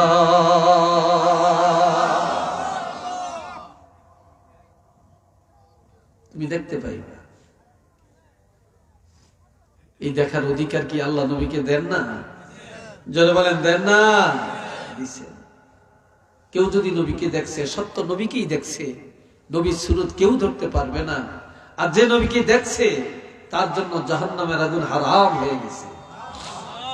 শুধু এটাই তো না, কামান যারা কবরি বাদা ওয়াফাতি ফাকান্নামা যারানি ফি হায়াতি ওয়া মান যারানি ওয়াজাবাত লাহু শাফাআতি। কয় যে আমার ইন্তেকালের পরে আমার রওজা শরীফে এসে আমাকে জিয়ারত করলো, সে যেন আমার জীবদ্দশায় আমার সাথে সাক্ষাৎ করলো। আর যে আমার সাথে জিয়ারত করলো, সাক্ষাৎ করলো, আমি রাসূলুল্লাহর সুপারিশ তার জন্য ওয়াজিব হয়ে গেছে। আওয়াজ দিয়ে বলেন মারহাবা। আল্লাহ যেন আমাদের মক্কা শরীফ যাওয়ার তৌফিক দেন, মদিনা যাওয়ার তৌফিক দেন। কোন আমিন। মদিনা যাইতে কি মনে চায় না? চিল্লিয়ে বলেন, মনে চায় না? কার কার মনে চায় না একটু হাত তুলে দেখাবেন। একজন আছে, দুইজন আছে, আর আছেন? ভুলে উঠছে। আচ্ছা, বুঝতে পারে না আমি যে ভাও কথাটা উল্টা বলবো। এটার নাম পরীক্ষা। এটার নাম কি? পরীক্ষা। আল্লাহ যেন মদিনা যাওয়ার তৌফিক দেন। কোন আমিন। অনেকের টাকা নাই, আল্লাহ নিয়ে যায়। অনেকের টাকার পাহাড় আছে, কিন্তু যাইতে পারে না, যাইতে পারে না। আমার এক ফ্রেন্ড, আমার ক্লাসমেট, একসাথে কামেল পাস করছি, কথা বুঝছেন, একসাথে কামেল পাস করছি। উনি একটা কামেল মাদ্রাসার এখন সহকারী অধ্যাপক। তো উনি প্রতি বছর হজে যায়। আর যে বছর হজে যাইতে না পারে, এই বছর উমরায় চলে যায়। কিন্তু উনি অত ধনী না, কিন্তু আল্লাহ নিয়ে যায়। আল্লাহ নিয়ে যায় কেমনে জানে, আল্লাহ জানে। উনি খুব সুন্নি আকীদার লোক। নিয়ত করেন, নিয়ত করেন। বাড়ি করার জন্য টাকা জমান, ঘর করার জন্য টাকা জমান, বিয়ে করার জন্য টাকা জমাইতে পারেন, ব্যবসার জন্য টাকা জমাইতে পারেন, পোলারের লন্ডন পালাবেন, টাকা জমাইতে পারেন, কিন্তু মদিনায় যাবেন, এটার জন্য কি 2টা টাকা জমাইতে পারেন না? কি কথা ভুল বললাম নাকি আমি? এটার জন্য জমাইতে পারেন না? একটু জমান না এটার জন্য। এই ভাইরা রে আমার আল্লাহ বলেন অমুবাশশিরাও ওয়া নাযীরা, হাবিব আমি আপনাকে পাঠালাম জান্নাতের সুসংবাদ দেওয়ার জন্য, জাহান্নামের ভয় দেখাবার জন্য। জান্নাতের সুসংবাদ প্রদানকারী আমার নবী, জাহান্নামের ভয় দেখানোর জন্য আমার নবীকে আল্লাহ পাঠালেন। এরপরে বলছেন ওয়াদাইয়ান ইলাল্লাহি বিইজনি, আমি আল্লাহর নির্দেশে আবার নির্দেশিত পথে মানুষকে ডাকার জন্য আপনাকে পাঠাইছি। আপনি শুধু নবী নবুয়তের দায়িত্ব দিয়ে পাঠাই না, শিক্ষকতার দায়িত্ব দিয়ে আমি আপনাকে পাঠাইলাম। শিক্ষা দেওয়ার জন্য আমি আল্লাহর পথে মানুষকে ডাকার জন্য পাঠালাম। একটু চিল্লিয়া বলেন না সুবহানাল্লাহ। এই জন্য যারা মুয়াজ্জিন তার দাম বেশি। কিয়ামতের ময়দানে মুয়াজ্জিনের গলা সবার উপরে থাকবে। কারণ মুয়াজ্জিন সিনেমার জন্য ডাকে না, ডাকাতির জন্য ডাকে না, জিনার জন্য ডাকে না, চুরির জন্য ডাকে না। মুয়াজ্জিন প্রতিদিন আল্লাহর দিকে ডাকে, নামাজের জন্য ডাকে। এক আল্লাহর ঘোষণাটা দিয়ে দেয়, কন্যা একটু মারহাবা। এই মুয়াজ্জিনের কত ঠেলা, কত দমক শুনুন লাগে। যেটাতেই যে ধমক একটা দেয়, বেতন তো নাই। মুয়াজ্জিনের বেতন বাংলাদেশে যেই অবস্থা, এর বন্ধ লজ্জা লাগে। 2000, 2500, 3000, সর্বোচ্চ 5000। শহরে বন্দরে একটু বেশি থাকতে পারে। এরপরও তো দেখেন মুয়াজ্জিন ভালো খায়, মুয়াজ্জিনের জামাটার দাম কত। তারপরে মুয়াজ্জিন এরপরে দেখেন সুদ খায় না, এরপরে দেখেন কিস্তি নেই, কিস্তি নেই। অনকার মাইয়া লাগে কিস্তি আর কিস্তি, কিস্তি আর কিস্তি। কি কথা ঠিক কিনা? গ্রামীণ ব্যাংকগুলি, আশা ব্যাংকগুলি, তারপরে ওই যে সুদ দেয় যে সমস্ত ব্যাংক, এগুলার কামটা কি? আগে তো সুদ খাইতো, এখন লাইসেন্স দিয়ে সুদ খাওয়ায়, লাইসেন্স দিয়ে খাওয়ায়। কি ভাই কথা ঠিক না? লাইসেন্স দিয়ে খাওয়াইতেছে। আসেন, এরপরে আল্লাহ বলছেন, সবাই আমার দিকে চাচ্ছেন তো না? কষ্ট হয় আপনাদের বলেন? হ্যাঁ, কষ্ট হইলে আমি সংক্ষেপ করবো, লম্বা করতাম না। হ্যাঁ, ওয়াসিরাজাম মুনীরা, আমি আল্লাহ আপনাকে পাঠালাম জ্বলন্ত নূরের বাতি হিসাবে। আওয়াজ দিয়া বলেন না সুবহানাল্লাহ। এই যে বাতি, এটা কি জ্বলন্ত না নিবন্ত? আরো জোরে কর। জ্বলন্ত। সুই টিপ দিলে নিভে যাবে, নিবন্ত। নিবানো যাবে আবার জ্বালানো যাবে। সূর্য একবার অস্ত যায় আবার উদয় হয়, ঠিক নেই? উদয় হলে জ্বলন্ত, অস্ত গেলে নিবন্ত, ঠিক নেই? চন্দ্র একবার বড় হয় আবার ছোট হয়, তাই না? তারকা দিনে দেখা যায় না, রাত্রে দেখা যায়। বাতি জ্বালাইলে জ্বলে, নিভে গেছে। কথা ঠিক না? নিভে গেছে। ফু দিলে নিভে যায়, থাপ্পড় দিলে নিভে যায়। কিন্তু আমার আল্লাহ বলেন, আপনি বলেন সিরাজাম মুনীরা, এটা সূর্যের মতো উদয় অস্ত নাই, চন্দ্রের মতো বড় হওয়া ছোট হওয়া নাই, তারকার মতো না, চেরাগের মতো না, লাইটের মতো না, বিদ্যুতের মতো না। সুই টিপ দিয়া পারবে না, ফু দিয়া পারবে না, থাপড় দিয়া পারবে না, ব্যঙ্গ করে পারবে না, ষড়যন্ত্র করে পারবে না, স্লোগান দিয়া পারবে না, মিছিল করে পারবে না, অবাধ্যগিরি করে পারবে না। কেননা এই বাতি কেউ জ্বালায় না। আমি আল্লাহ আমার কুদরতি হাতে আপনার বাতিটা জ্বালাইয়া দিলাম। আপনি হায়াতুন নবী রওজা পাকে চলে গেলেও এই বাতি নিবানের ক্ষমতা কারো নাই। এটা এমন বাতি কিয়ামত পর্যন্ত একইভাবে জ্বলবে।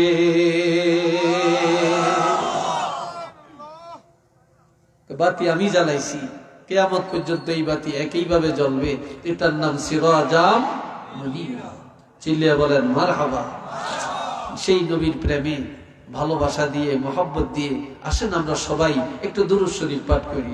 সাল্লাল্লাহু আলা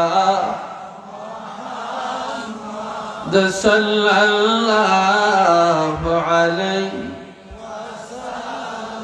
সাল্লাল্লাহু আলা মুহাম্মদ সাল্লাল্লাহু।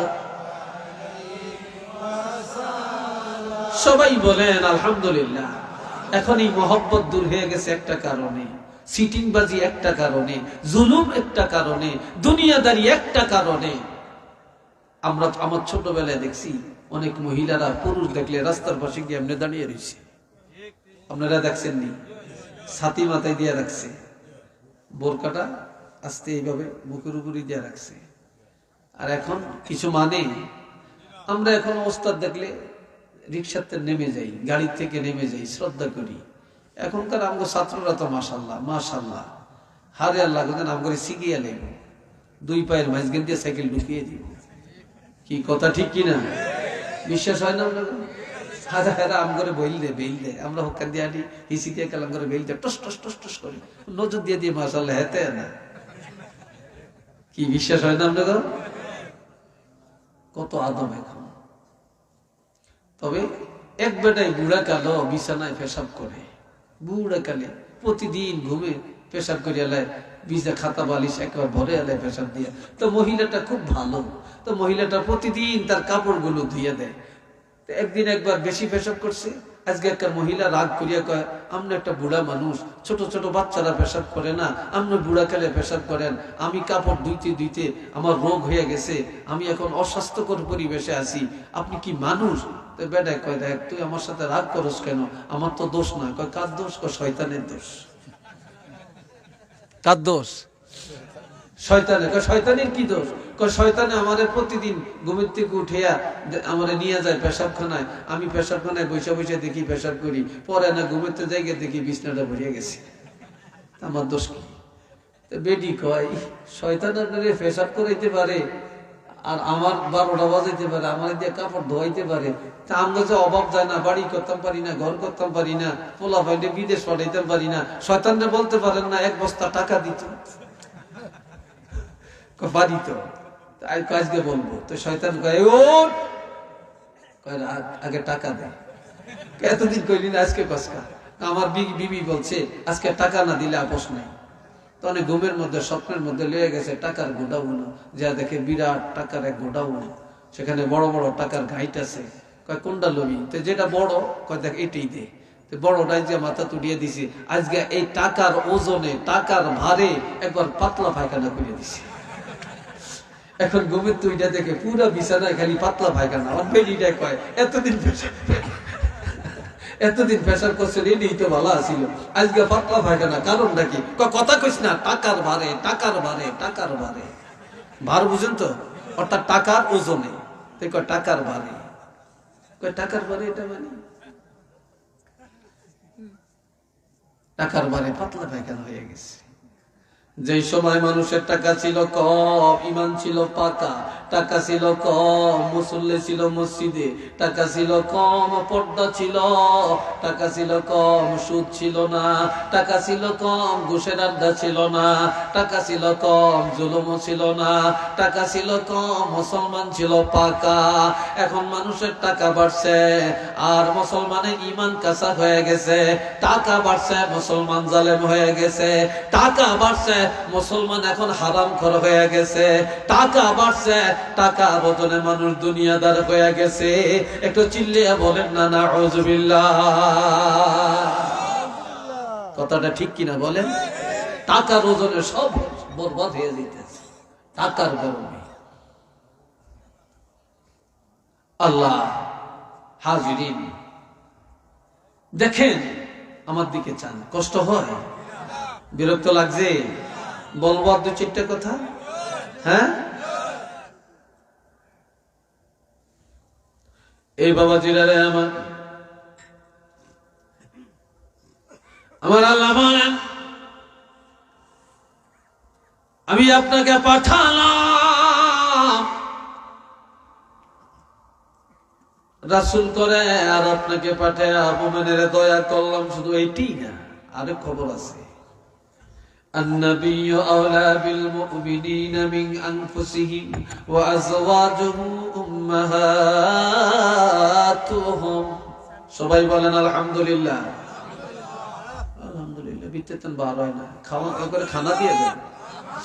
এই দূরের মাইকিং বন্ধ করিয়ে একবারে ফোনটা দুইটা ঘুরিয়ে দিয়ে দেন। তো কতক্ষণ পরে যখন মুনাজাত হইব, যখন কইব কাতারটা সোজা করেন, তখন কতদিন দৌড়ে আইব, আয়া দেখবো কোন ফাঁকি দিয়া তো বড় মানে সিন্নি দিয়া লাইছে। সিন্নি লিয়া গেল, আপনারা যাইতে গিয়েছেন, তো হেডিনে কই কি রে সিন্নি দিল কতক্ষণ, জীবনের একটা গোল খেয়ে বাইছি তো। কি কথা ঠিক না? জায়গায় জায়গায় রাস্তায় রাস্তায় বাড়ির মধ্যে বসে রয়েছে, কইতে মিলা দুই হিসুম দৌড়িয়েছে। ঠিক নি কথাটা? হিসুম দৌড়িয়েছে। আল্লাহ শুনেন, আমার আল্লাহ পাক বলেন মুমিনের আত্মা যত নিকটে, আল্লাহর হাবিব তার চাইতে আরো নিকটে, আরো কাছে, আরো কাছে। মারহাবা তোর না। আমগো নবী সবচেয়ে আপন নফর। জোরে কোন আপন নফর? কাছে না দূরে? নবী সবচেয়ে কাছে। আচ্ছা বলেন তো, আগের নবী গো উম্মতের কবরে প্রশ্ন কয়টা ছিল? বলতে পারেন না? দুইটা। চিলিয়ে বলেন কয়টা?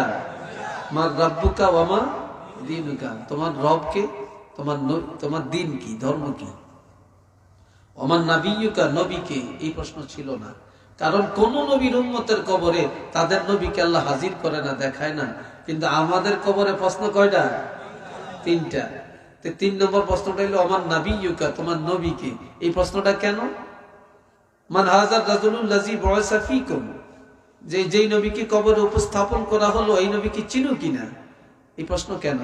যেহেতু আমার নবীকে আল্লাহ উম্মতের এত কাছের, এত আপন বানিয়ে দিচ্ছেন যে কবরে গেলে আর কাউকে পাওয়া না গেল, আমার নবীরে কবরে পাওয়া যাবে। কথা ঠিক কিনা? আমার নবীরে কবরে পাবেন কিনা? এই নবী আমগো লাগবে নি? আরেকটা দরকার লাগবে নি? লাগবে। সবাই কর মারহাবা। আবার বলেন আল্লাহুম্মা আমিন। আরেকবার বলেন আলহামদুলিল্লাহ। এরপরে বলছেন ওয়া আজওয়াজুহু উম্মাহাতুহুম, নবীর স্ত্রীরা হলেন মুমিনের মা। আমগো নবীর স্ত্রীরা আমাদের কি? জওয়ানেরা জোরে কও, আরো জোরে কও। মা ঘরে বিয়ে করা যায় যাচ্ছে কি? হারাম। নাউজুবিল্লাহ বলেন। নবীর স্ত্রীরা মা, এদেরকে বিবাহ করা হারাম। বিবাহ করা কি হারাম? একটা। আরেকটা হলো, কারো স্বামী যদি জীবিত থাকে, তাহলে এই জীবিত মানুষের বউ কেউ বিয়ে করতে পারবে না। চিল্লিয়ে বলেন পারবে? তাহলে আমার নবী জীবিত, আমার নবী জিন্দা নবী, হায়াতুন নবী। এই জন্য জিন্দা নবী স্ত্রী করে আর কেউ বিবাহ করতে পারবে না। এটা হারাম। কথা বুঝছেন? এটা হারাম।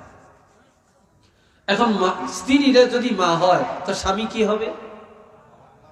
জোরে বলেন। আমগো বাপ কয়জন? 7 জন। জোরে বলেন আমাদের বাপ কয়জন? আদম নবী আদি পিতা, ইব্রাহিম নবী ধর্মের পিতা, যেই বাবা জন্ম দিছে জন্মদাতা পিতা, আর আমার নবী হলেন রুহানি পিতা। সুবহানাল্লাহ কন্যা। আমরা নবীর রুহানি উম্মত এবং রুহানি সন্তান। নবী ছেলে করে আল্লাহ নিয়ে গেছেন, নবী কান্দেন। আল্লাহ কয় ইন্না আ'তাইনাকাল কাউসার, হাবিব আমি আল্লাহ যে নিয়ামত নিয়ে যায় তার চাইতে বড় নিয়ামত দিয়ে দেই। আমি আপনাকে কাউসার নামক নিয়ামত দান করে দিলাম। এটা নিয়ামত উজমা, এর চেয়ে বড় নিয়ামত আর নাই, যেটা কাউকে দেই না, আপনাকে দিলাম। নবী কান্দে, আরো কান্দে, আরো কান্দে, আরো কান্দে। বলতেছেন আপনি কাঁদেন কেন? আমি কারে খাওয়াই? নিয়ামত দিলেন, ছেলে তো নিয়ে গেলেন। আমার আল্লাহ বলেন হাবিব আমি না বলেছি যে নিয়ামত আমি আল্লাহ নিয়ে যাই, তার চাইতে বড় নিয়ামত দিয়ে দেই। আপনার ছেলে ঘরে নিয়ে গেলাম, আমি আল্লাহ কাউসারের মালিক বানাইয়া দিলাম। কারে খাওয়াবেন? এই জন্য আমি আল্লাহ আপনার উম্মত গুলাকে সন্তান বানাইয়া দিলাম। কিয়ামতের ময়দানে আপনার রূহানি সন্তান উম্মতদেরকে আপনার হাতে ধরে হাউজে কাউসার পান করায়া আপনার মনের চাহিদাটা মিটাইয়া দিবে। জোরে বলেন আল্লাহু আকবার। আমার নবীর হাত মোবারকে হাউজে কাউসার পান করতে আমরা চাই কিনা? জোরে বলেন চাই কিনা? কারা কারা চান দুইটা হাত তুলে দেখান, আর হাত দুইটা একটু লাড়া দেন। ফেরেশতারা ক্যামেরাটা করুন। নারে তাকবীর, নারে রিসালাত। আল্লাহ কবুল করেন। উচ্চ আওয়াজে বলেন আমিন। আর একবার বলেন আমিন। আল্লাহ নবী পাঠাইয়া আমরা দয়া করছেন না? জোরে বলেন দয়া করছেন না? আল্লাহ দয়া করছেন। সবাই বলেন আলহামদুলিল্লাহ। আল্লাহ আরো দয়া করছেন। নবী বলছেন قال رسول الله صلى الله عليه وسلم أنا سيد ولد آدم يوم القيامة وأنا أول من ينشق عنه القبر وأنا أول شافع وأنا أول مشفع وفي رواية للترمذي للبخاري اشفع تشفع أو كما قال النبي صلى الله عليه وسلم وتعوض شباب أكبر الحمد لله। আল্লাহ নবীজি বলেন, হাদিস হাদিস সহিহ, ওইটা কি যাই গিয়া নাকি না হিসাব করতে যায়? হ্যাঁ আচ্ছা, লড়িয়েন না, আরেক দিকে চাইয়েন না, চাইয়েন না। আমার প্রাণের নবী বলেন কিয়ামতের ময়দানে আদম সন্তানের মধ্য হতে আমার হাতে নেতৃত্ব থাকবে, আর কোন নবীর হাতে নয়। আমাকে নেতৃত্ব দেওয়া হবে। সুবহানাল্লাহ বলতেন না? আরো জোরে বলতেন না? নেতৃত্ব কাকে দিবে? নবীকে। আমার নবীজি বলেন সেদিন আমি হব, সেদিন আমার রওজা মোবারকের মাটি দুই দিকে চলে যাবে। সর্বপ্রথম আমার দ্বারা ময়দানে হাসর উদ্বোধন করা হবে। সকলের আগে আগে আমাকে উঠানো হবে। আমার আগে আর কাউকে উঠানো হবে না। নবীজি আরো বলেন وأنا أول شافع, সেদিন আমি হব প্রথম সুপারিশকারী। وأنا أول مشفع, আমার সুপারিশ সর্বপ্রথম গ্রহণ করা হবে। নবীজি আরো বলেন কিয়ামতের ময়দানে আল্লাহ পাকের রহমতের কোলে আমি রাসূলুল্লাহকে উঠাইয়া দিবে। আল্লাহ আমারে কোলে লইব। কোলে কোলে কোল বুঝেন তো? বাচ্চারা কানলে কোলে নেয় না, বুকে জড়ায় না। বাচ্চা কানলে চোখের পানি মুছে দেয়, বিস্কিট দেয়, চকলেট দেয়, ঠিক নেই? কিয়ামতের ময়দানে আমার নবী যখন দৌড়াদৌড়ি করবে, কান্নাকাটি করবে, উম্মতের জন্য পেরেশান হয়ে যাবে, তখন আমার আল্লাহ আল্লাহর কোলের মধ্যে নবীকে উঠায় বলবে হাবিব ইশফা তুশাফা, আমি আপনার কোলে উঠালাম, আপনার সুপারিশ করেন। কার জন্য করবেন? আপনার সুপারিশ আমি আল্লাহ দরবারে গ্রহণ করা হবে। আওয়াজ দিয়ে বলেন মারহাবা। নবীর সুপারিশ আমরা চাই কিনা? আমগো নবীর সুপারিশ ছাড়া কেউ নাজাত পাবে? কেউ বেহেশতে যাইতে পারবে? পারবে না। নবীরা অপেক্ষায় থাকবে। নবীরা সব জান্নাতি, তারপরও আমার নবীর সুপারিশের জন্য অপেক্ষা করবে, অপেক্ষা করবে। দুনিয়া সব চিনি, সব বুঝি, সব জানি, নবীকে জানতে চাই না, বুঝতে চাই না, বুঝতে চাই না। মসজিদে নামাজ পড়তে যাই, শুক্রবারে যাই, টুপিটা মাথাত নাই। আমার নবীর টুপিটা কি অপরাধ করছে আপনার কাছে বলেন? আপনি কত দামি জামা গায়ে দিলেন, দামি প্যান্ট ফিরলেন, পায়জামা ফিরলেন, কোট গায়ে দিলেন, জুতা পরলেন, আর 20 টাকা 40 টাকা 100 টাকা দামের একটা টুপি মাথায় দিয়া শুক্রবারে মসজিদে যাইতে পারলেন না, 5 ওয়াক্ত নামাজ পড়তে পারলেন না। আপনার মাথার চুলগুলির দিকে তাকাইলে বোঝা যায় আপনি ইহুদি নাসারার 1 নম্বর হোল্ডার, আপনি ইহুদি নাসারার দালাল। আপনি মুসলমান ফলো করেন না, আপনি আমার নবীর সুন্নাত ফলো করেন না, আপনি ইহুদি নাসারার জিন্দেগি, তাদের চুল, তাদের মাথা, তাদের পোশাককে অনুসরণ করছেন। কি কথা ঠিক না? আমরা কিসের ইমানদার, কিসের মুসলমান, কিসের নবী প্রেমিক হলাম? আচ্ছা আরেকটু বলি, এটার নাম কি? আরে উত্তর দিবেন একটু জোরে। টুপি, এটা কবরে যাইবনি। এটার নাম কি? রুমাল। এটা কবরে যাবে। এটার নাম কি? এটা কবরে যাবে। এত মৃত্যুর পরে খুললে না, খুলতে পারতো না, তখন কাটিয়া খুলবো, ঠিক কিনা? খুলবে। পায়জামাটা, মৌজা, জুতা যাবে, গেঞ্জি যাবে, কোট কিছুই তো যাবে না, তার জাম্পার, মাফলার কিছুই যাবে না। আচ্ছা বলেন, এটা যাবেনি? এটা জোরে বলেন ভাই, এটা যাবে? এটার নাম কি? জোরে বলেন। যাদের নাই লজ্জার কিছু না। বলবেন যে হুজুর মনে লজ্জা দিল না। একটা লোকের হিন্দু বাচ্চাগুলি অনেক সুন্দর দেখা যায়, ছোটকালে খুব সুন্দর দেখা যায়, চেহারা নাদুস নুদুস। এটি বুড়া হইতে হইতে শয়তানের লানে দেখা যায়, ঠিক কিনা? যত বুড়ো হয়, কারণ ইমানের নূর তো নাই, নবী সুন্নত তো তাদের মধ্যে নাই, আকীদা তো নাই, ইমান তো নাই। তাও যে দাড়ি, এটা চেহারার খুবই, এটা সৌন্দর্য, এটা নবীর আদর্শ, এটা নবীর সুন্নত। আর এই সুন্নতটা কবরে নিয়ে যে যাবে, এই উসিলায় আল্লাহ তাকে ক্ষমা করে দিবেন। এই উসিলায় আল্লাহ তাকে কি করবেন? আল্লাহ তাকে উসিলায় ক্ষমা করবেন। আল্লাহ কি পারেন না? যদি বলেন আল্লাহ কি পারেন না?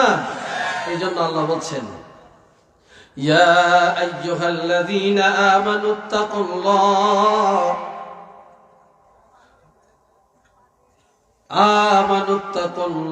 ওয়াবতাগু ইলাইহিল ওয়াসিলা। ঈমানদারেরা আল্লাহকে ভয় করো আর উসিলা তালাশ করো। উসিলা নেক আমল, উসিলা কোরআন তেলাওয়াত, উসিলা নামাজ, উসিলা সাদকা, উসিলা দান খয়রাত, উসিলা সালাম কালাম, উসিলা নবীর সুন্নাত। আল্লাহ কিয়ামতের ময়দানে কোন আমলের উসিলায় আপনাকে ক্ষমা করবেন এটা জানেন না। এই জন্য সবসময় আমল করে যেতে হবে।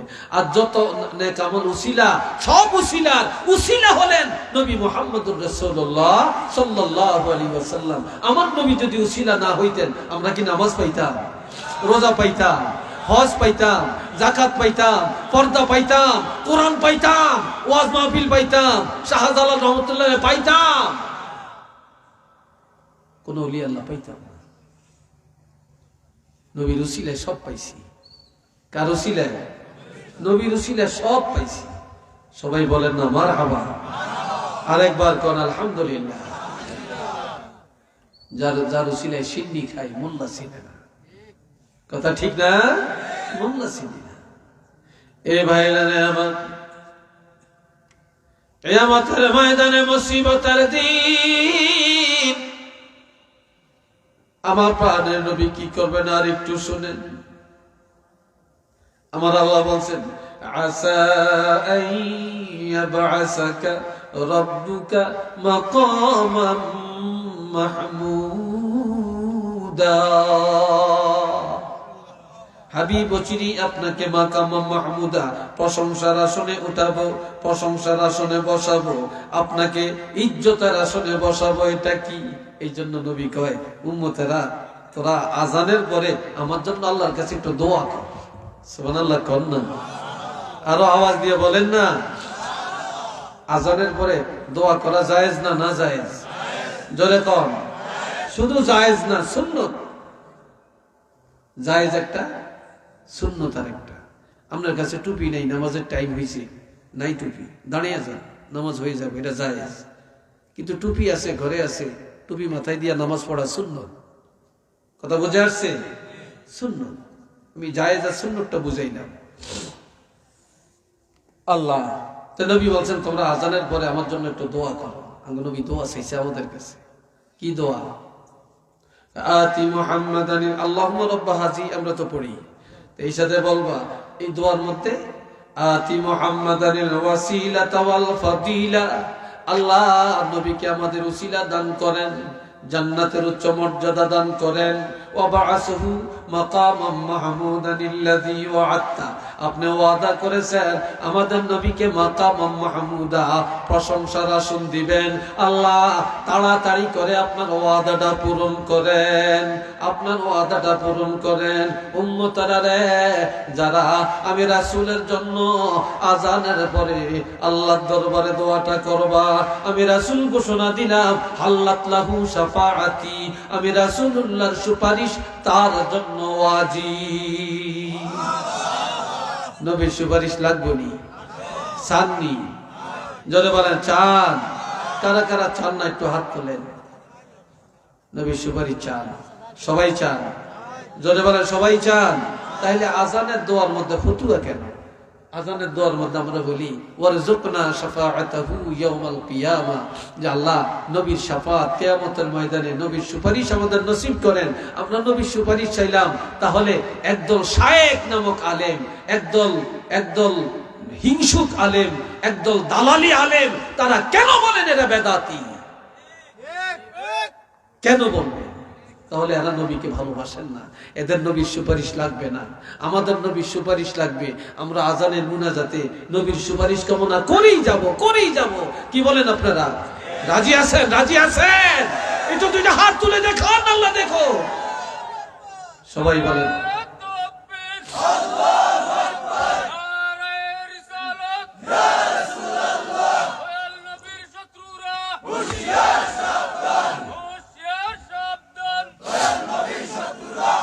আল্লাহ কবুল করেন। সবাই কোন আমিন। আরেকবার বলেন আমিন। মুহাব্বতে পড়েন সাল্লাল্লাহু আলা মুহাম্মদ সাল্লাল্লাহু আলাইহি সাল্লাল্লাহু আলা মুহাম্মদ।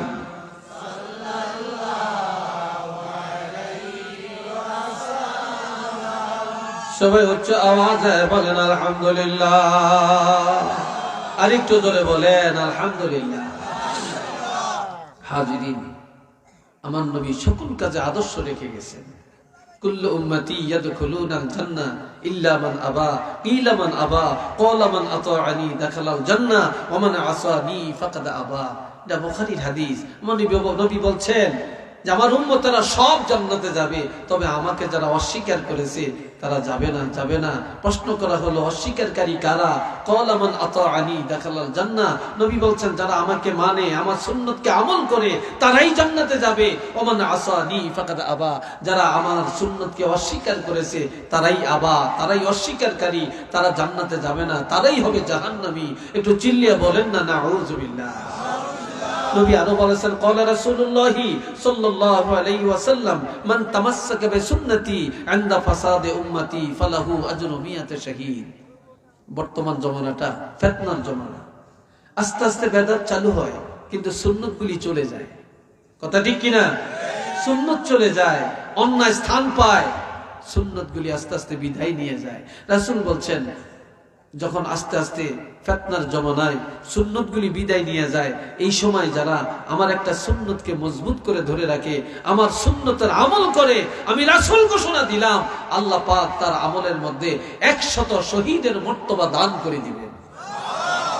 সুবহানাল্লাহ। সবার মুখ দিয়ে আসে না। কত শহীদের মর্তবা?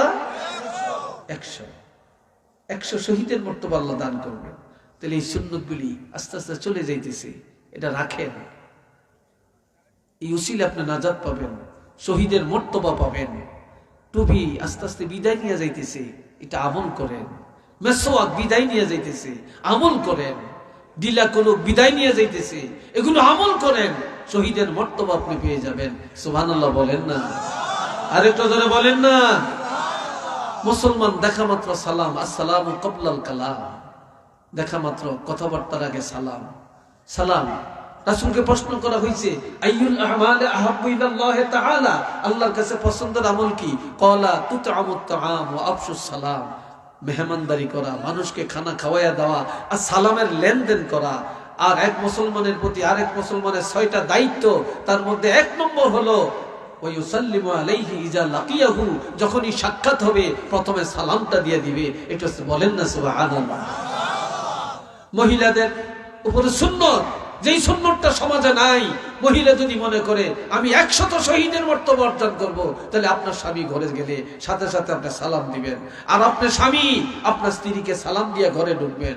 আর স্ত্রী ঘরের দরজায় গিয়ে স্বামী যখন দরজা টোকা দিবে, মহিলা ঘরের দরজা খুলে স্বামীর দিকে নজর দিয়া প্রথমে কেমন আছো এটা না, প্রথমে বলবে আসসালামু আলাইকুম। আমার রাসূল বলেছেন যে মহিলা এই সুন্নতটা পালন করবে, আল্লাহর হাবিব তার আমলের মধ্যে 100 শহীদের মর্তবা দান করে দিবে।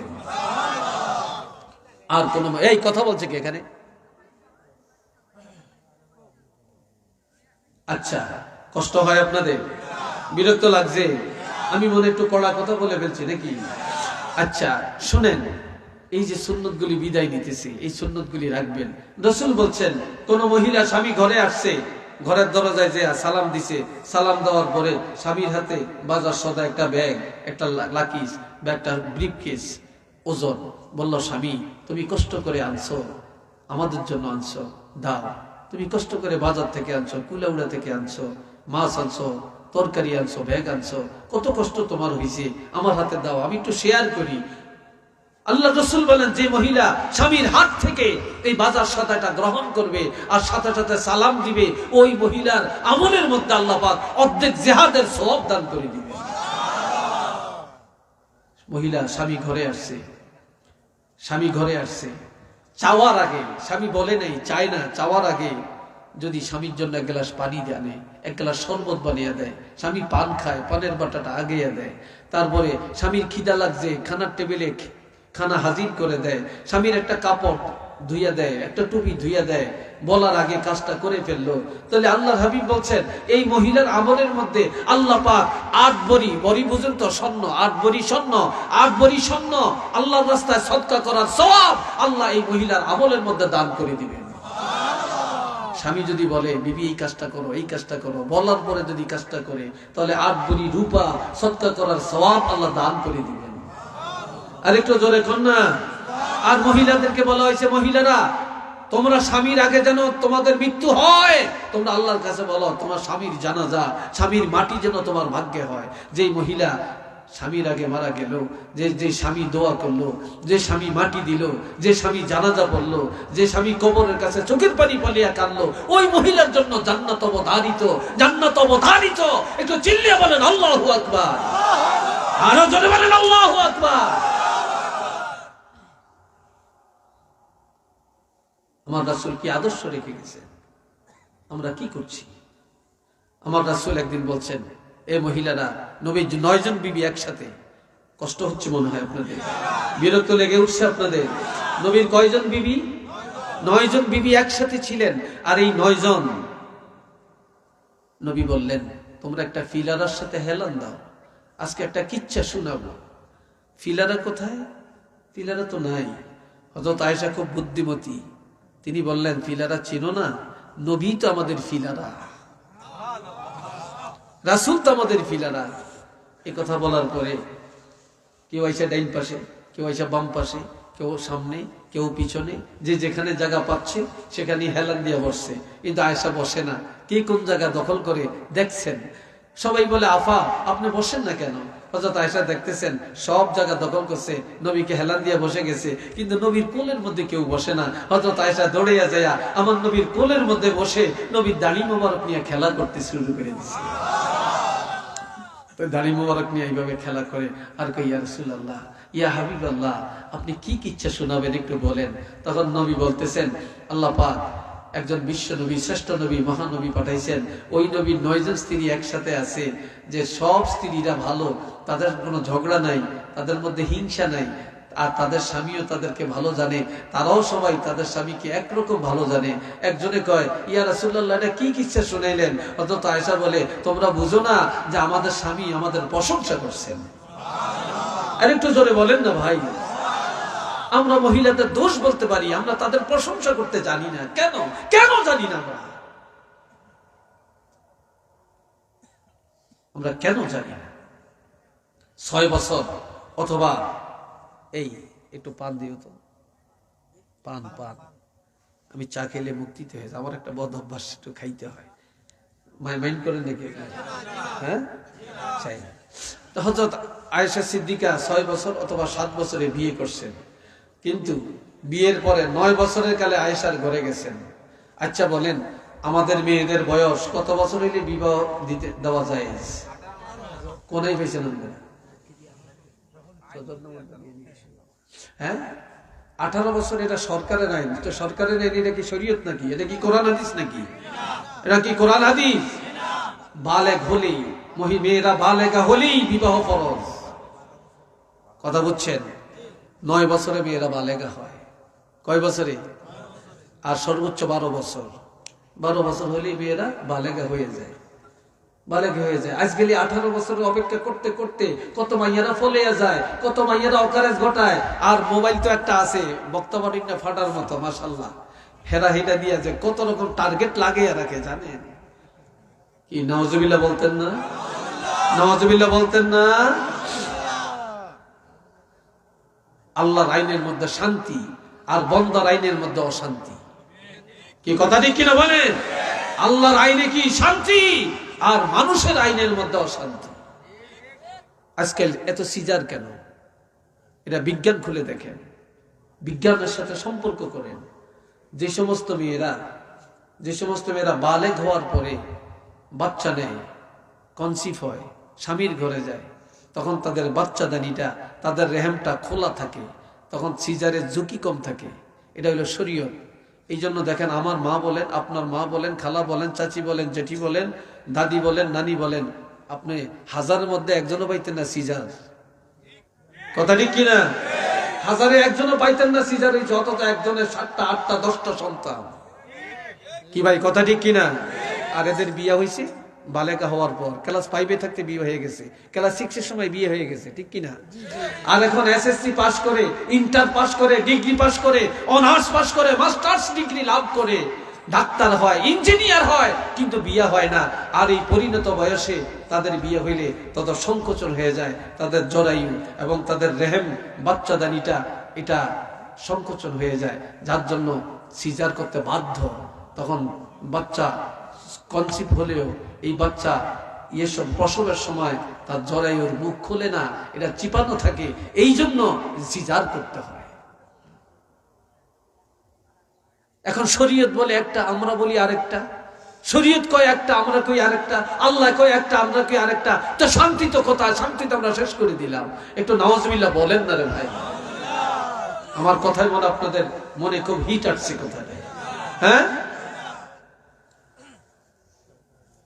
মেয়ের বিবাহ উপযুক্ত হলে বিয়ে দিবেন, ছেলে বিয়ের উপযুক্ত বিয়ে করাবেন। কিছু কিছু আছে, একজনের বিয়ে 18 বছর হয় না, বিয়ে দিল কেন? পুলিশের লাগিয়ে দেয়। কি কথা ঠিক কিনা? হেতা হেদাম দ্বারা হেতা একটা নেতা হইছে, ঠিক না? হেতা একটা নেতা হইছে। আর যেটি বিয়া ওড়ায় হিতে জেল খাটন লাগে। যেই কাজী সাহেব কাবিন করে, যারা যে মাইয়ার বাপে বিয়া দিল, যেই পোলার বাপে বিয়া করাইলো, হ্যাগো দোষ না, যেই কাজী সাহেব কাবিন করলো হিতার দোষ। কি কথা ঠিক না? হিতার দোষ। কেন এই কাজটা করলো? যাবেন কোথায়? তা আমার নবী 6 বছরে খাদি আয়েশাকে বিয়ে করছেন। 9 বছরের সময় আয়েশার কাছে গেছেন। আয়েশা মুখ কথা কয় না, রাগ। তো নবী ভাবছেন, তোমাদের বয়সে নবী আয়েশার এখন হাসি ফুটায়। নবীর হেকমত, নবীর কৌশল কি বলে? আয়েশা, তোমাদের বয়সের মেয়েরা খেলাধুলা করে, সহপাঠীদের সাথে থাকে, তারপরে কলাপাতা দিয়া ঘর বানায়, তারপরে বালু দিয়া সিন্নি পাকায়, গায়ুম গুয়ুম করিয়া খায়। কাজী তোমাদের এই বয়সের মেয়েরা খেলাধুলা করতে পারো না। রাসূল, আমি তো রাসূল, আমার সাথে তোমার বিয়া হইছে, এই জন্য তোমার মনে রাগ, তোমার খেলা বন্ধ হয়ে গেছে। তুমি চিন্তা করো না আয়েশা, তুমি চিন্তা করো না, আমি একজন ভালো প্লেয়ার, আমি খেলা জানি, তুমি আমার সাথে খেলতে পারবা। এটা সুবহানাল্লাহ বলেন না? আয়েশা নবীর দিকে তাকিয়া, আপনি খেলতে জানেন? আপনি না আল্লাহর হাবিব, আপনি কি খেলতে জানেন? আমি দৌড় দিতে জানি। সুবহানাল্লাহ বলেন। আমি কি দিতে জানি? আমি দৌড় দিতে জানি। তুমি কি দৌড় দিতে জানো? কি বলেন? আমি তো দৌড় দিতে জানি। কয় হ্যাঁ, তুমি যদি দৌড় দিয়া আমারে ঠগাও, তাহলে আমি তোমারে পুরস্কার দিব। আয়েশা কয়, আমি যদি আপনাকে ঠগাই? ইয়া রাসূল বলেন আমি যদি তোমারে ঠকাই, আয়েশা বলে তাহলে আপনাকেও আমি পুরস্কার দিব। সুবহানাল্লাহ বলেন না? আরেকটা আওয়াজ দিয়ে বলেন না ভাই। নবী বলে আয়েশা আমারে ঠকাইতে বললে তোমারে পুরস্কার দিব। এইবার আয়েশা কয় আপনারে ঠকাইলে নবীকে তোমারও পুরস্কার দিব। তাই যে দৌড় শুরু করছে 1 2 3। দৌড়টা কি রাস্তায় না ঘরের পর্দার ভিতরে? কথা বলেন আরো জোরে কম।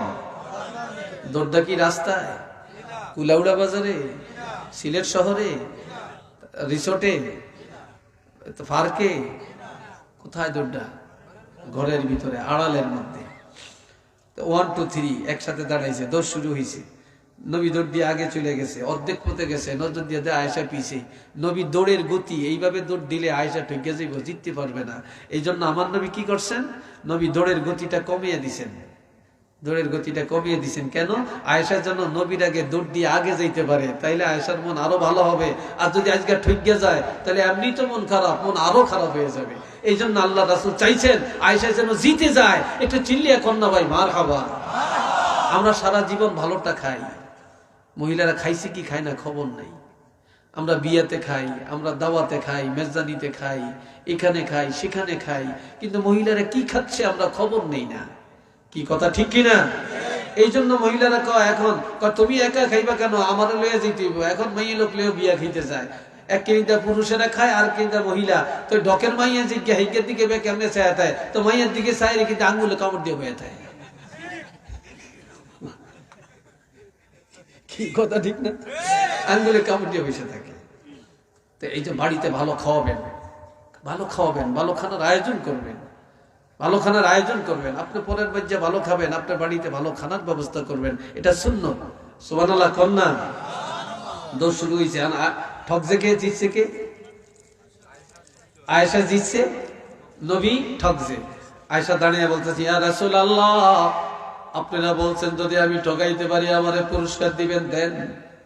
নবী কই দিয়াম, অপেক্ষা করো, ভালো পুরস্কার দিব। পুরস্কারটা কি? আমার নবী কত কৌশলওয়ালা দেখেন। এখন বলছে দিব, দেন। দিবেন দিবেন করতে করতে আয়েশার 9 বছরের তো এখন 16 বছর হয়েছে। কত বছর? 16 বছর হয়েছে। আয়েশার এখন নবী ঘরে গেছে, গেছে রাজ্য গাল হইলে বেরিয়েছে, কথা কয় না। আজকে কি হইল? তোমার 9 বছরের কথা কি আবার মনে পড়ছে নাকি? হ্যাঁ, হবে না। আমি আজ থেকে 6 বছর আগে পাওনা হইলাম, আপনি এখনো দিলেন না। দিবেন দিবেন দিবেন দিবেন করতে করতে আর কখন দিবেন? আজকে কোনো আপোষ নাই, আমার পুরস্কারটা আগে দেন। নবী বলে আজকে পুরস্কার নিবা? হ্যাঁ, আজকেই নিব। ঠিক আছে, তুমি যে আজ থেকে 6 বছর 7 বছর আগে প্রতিযোগিতা করে আমরা ঠকাইছিলা, তোমার ওই দিনের দৌড় আমার কাছে খুব ভালো লাগছে, চলো আজকে আরেকটা দৌড় দিয়ে আমার একটু দেখাও। ঠিক আছে, আমি সেদিন পাচ্ছি, এখন পারবো না। আজকে আবার দৌড় দিতে গেছে। এখন 16 বছরের সময় আজকে আয়েশা ঠকে গেছে, নবী জিততে গেছে। সুবহানাল্লাহ। আয়েশার শরীর একটু ভারী হয়েছে, ওজন হয়েছে, এখন আগের মতো দৌড় দিতে পারে না। এই জন্য নবী আজকে জিতছে, আয়েশা ঠকছে। এখন নবী হাত তুলে বলে আয়েশা, 9 বছরের সময় তুমি জিতছো, আমি পুরস্কার দেনা ছিলাম, কিন্তু আজকে তো আমি পুরস্কার পানা হয়েছি, এখন তুমি দাও তোমারটা। আমার 6 বছর 7 বছর আগে হইল, এখনো পাই না, আর আপনি মাত্র পানা হয়েছেন, এখনো খুঁজতেছেন আমার কাছে। এখন কয় না আগে আমারটা দাও। আয়েশাকে আমারটা দেন, নবীকে আমারটা দাও। হযরত আয়েশা কি বললেন? ইয়া রাসূলুল্লাহ, আমি আপনাকে পুরস্কার আপনার থেকে পাও না, তবে আজকে আবার দেনা হয়ে গেলাম, তবে আপনি তো আমাকে উত্তম পুরস্কার দিতে পারবেন।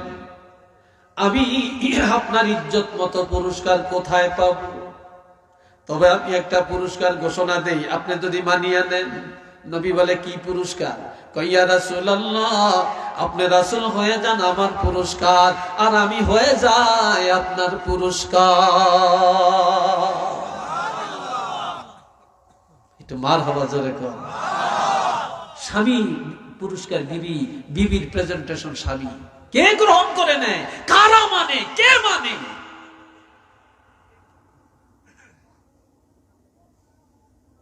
কি দাম, কি সম্মান, কি ইজ্জত। হযরত আয়েশার মন খুশি হয়ে গেছে।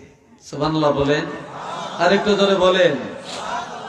আরেকটা কিচ্ছা, আরেকটা ঘটনা শুনে আমি শেষ করি। আমি জানি রাত অনেক, 2 ঘন্টা প্রায় হয়ে গেছে, হয়ে তো গেছি 2 ঘন্টা, প্রায় কি 2 ঘন্টা হয়ে গেছে।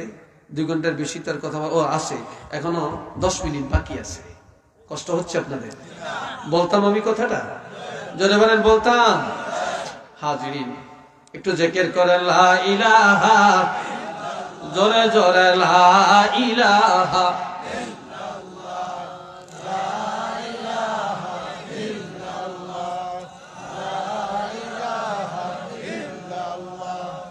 لا إله إلا الله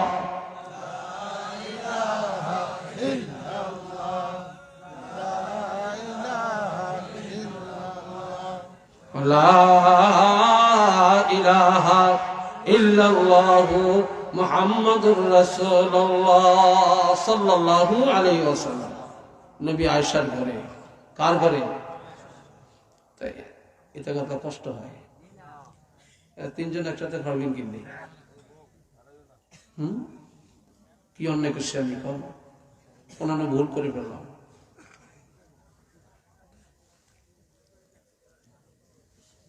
ভুল করছি মনে পান খাইয়া নাকি? আপনাকে খাওয়াইতাইলাম না। আল্লাহ যাইয়েন, আমরা দাওয়াত দিলাম, সানপুর যাইয়েন, যা খাইতেন মনে হচ্ছে খাবাই। অনেকে হুজুরটাকে লইতে হারে, দিতে হারে না, খাইতে হারে, খাওয়াইতে হারে না।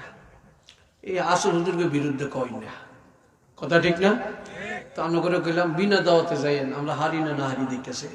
বিনা দাওয়াতে সাত কাবলার বাড়ি যাইয়েন, খাওয়াইতে পারে না বাড়ি দেখেছে। আর যেদিন না দেন এদিন বেকারই না দেন, এটি ভালো আর খারাপ কি? আর কথা ঠিক কিনা? ভালো আর খারাপ কি? এখন আয়েশা কয় আজকে যেমন নবী আমার ঘরে, নবী গেছে সফরে, আজ বিকালে আসবে কি আসবে না এটা কইয়া যায় না।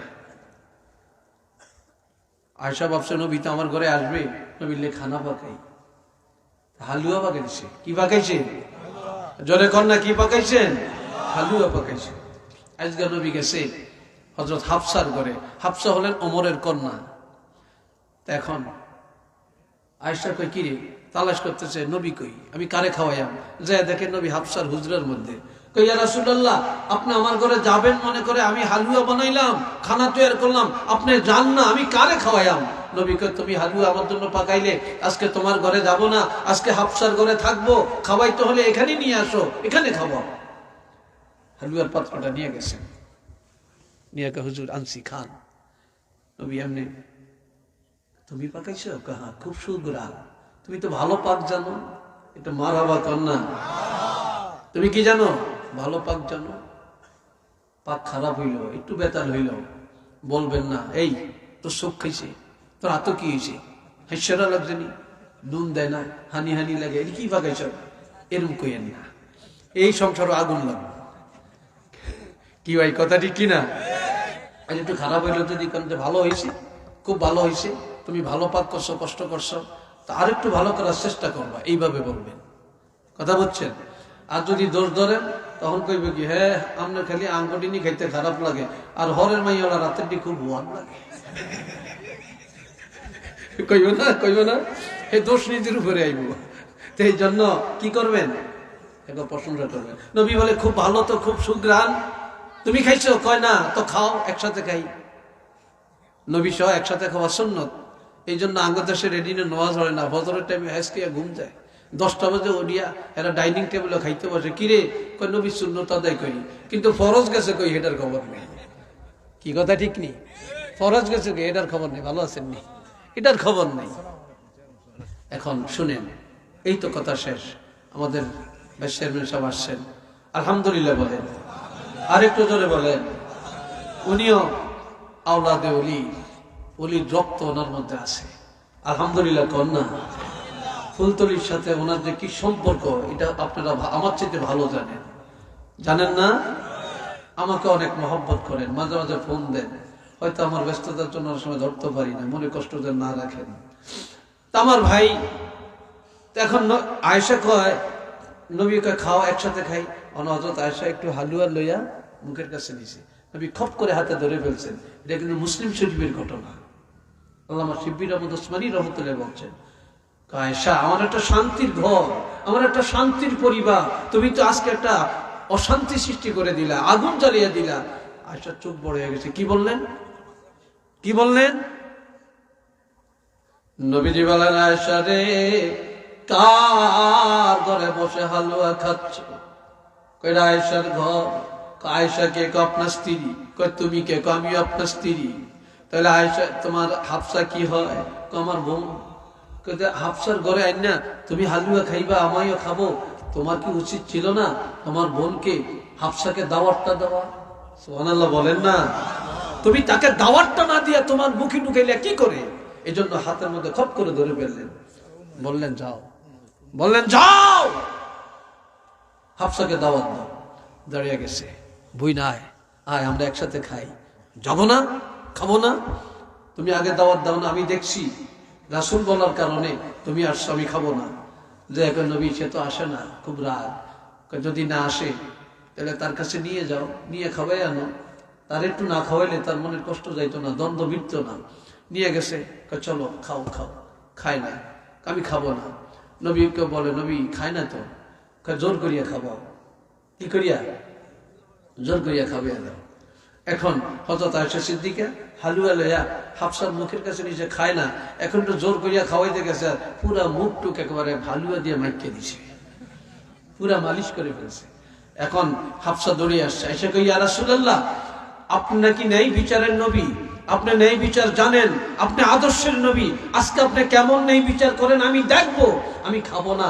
আয়েশা খাওয়াইতে যায় আমার পুরাটা মুখ হালুয়া দিয়ে মেখে ফেললো, আপনি উচিত বিচারটা করবেন। নবী বলেন, হাফসা আমি বিচার জানি, তবে আজকের বিচার আমি করব না, আজকের বিচারটা তুমিই করবা। আমি কেমনে করব? আমাকে গাইডলাইন দেন। হালুয়া আছে কিনা? কয় আছে। যে আয়েশা তোমার মুখের মধ্যে হালুয়া মাইকে দিল, তুমি আবার একটু বেশি লইয়া আয়েশার মুখের মধ্যে মালিশ করে দাও, তাইলে তো সমান হয়ে যায়। তো সুবহানাল্লাহ বলেন না, মারহাবা বলেন না। হাফসা দৌড়িয়া যায়, হালুয়া লইয়া একটা দৌড়িয়া যায় হযরত আয়েশা সিদ্দিকার নাক মুখ মাথা চুল টুল সব একবার মাইকে দিছে। এবার আয়েশা কই, ইয়া রাসূলুল্লাহ, এটা নি বিচার। কথা কইও না, তুমি তো আগে অন্যায় করছো, তুমি তারে দাওয়াত দিলে না কেন? যাও মুখ দিয়ে আসো। মুখ দিয়ে আসে, আসার এখন হাসতেছে হাসতেছে, এখন বলতেছে, হাফসা তুমি বিচার পাইছো? হ্যাঁ আমি বিচার পাইছি। আয়েশা তোমার মনে কষ্ট আছে? কয় না। তা এখন কি করবো? তো আপনি যা বলেন। কথা বসো, আমরা একসাথে খাই, আমরা একসাথে খাই। এখন নবী স্ত্রীরাও খায়, নবীও খায়, আবার খাপ দিয়া নিয়া বিবিরা নবীর হাত থেকে খানা খেয়ে ফেলে, আবার নবীও টান দিয়া বিবিদের হাত থেকে খানা নিয়ে খেয়ে ফেলেন। এটা রাসূলের আদর্শ, এটা রাসূলের সুন্নাত। একটু চিল্লিয়ে বলেন মারহাবা। আজ আমরা স্বামী কোথায় খায়, স্ত্রীরা কোথায় খায়? আপনি নামাজ পড়বেন না, রোজা রাখবেন না, আবার রোজার দিন হারা দিন রোজা রাখবেন, কি বলবে? ইফতারের সময় সুন্নত আদায় করতে যায়, একসাথে খায়। এই কথা ঠিক কিনা? এটার নাম তো সুন্নত না। আপনি ফরজ আদায় করবেন, তারপর সুন্নতের আমল করবেন। আমরা আজকাল আমাদের সংসারে অশান্তি একমাত্র নবীর আদর্শ না থাকার কারণে। কথা ঠিক কিনা বলেন? নবীর আদর্শ না থাকার কারণে। আল্লাহ আমাদেরকে বুঝার শক্তি দেন। সবাই বলেন আমিন। আর একবার বলেন আমিন, আর একবার বলেন আমিন। আমি সর্বশেষ আবারও জানতে চাই, আল্লাযীনা আতাইনাহুমুল কিতাবা ইয়ারিফুনাহু কামা ইয়ারিফুনা আবনাআহুম ওয়া ইন্না ফারীকাম মিনহুম লায়াকতুমুনাল হাক্কা ওয়া হুম ইয়ালামুন।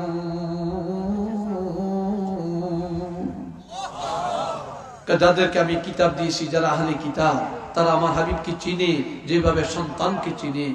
আর এরপরও একদল আছে লায়াকতুমুনাল হক, বাস্তব সত্যটা গোপন করে রাখে, ওয়া হুম ইয়ালামুন, অথচ তারা জানে, তারা বুঝে। আমরা যে সব জানি, আমরা জানি না সুদ খাই, আমরা জানি না ঘুষ খাই, আমরা জানি না জুলুম করি, আমরা জানি না মিথ্যা বলি, আমরা জেনে শুনে জিনার কাছে যাই, মদের কাছে যাই, গাঞ্জার কাছে যাই, আমরা জেনে শুনি অপরাধগুলি করি। কথা ঠিক না? আমরা কি এই থেকে বাঁচতে চাই না? জোরে বলেন বাঁচতে চাই না? আমরা সুন্নতের আমল করতে কি চাই না? আল্লাহ কবুল করেন, বলেন আমিন। আরো জোরে বলেন আমিন। ওমা তাওফীকি ইল্লা বিল্লাহ, আলাইহি তাওয়াক্কালতু ওয়া ইলাইহি উনীব। ওয়াসসালামু আলাইকুম ওয়া রাহমাতুল্লাহ। ইয়া নবী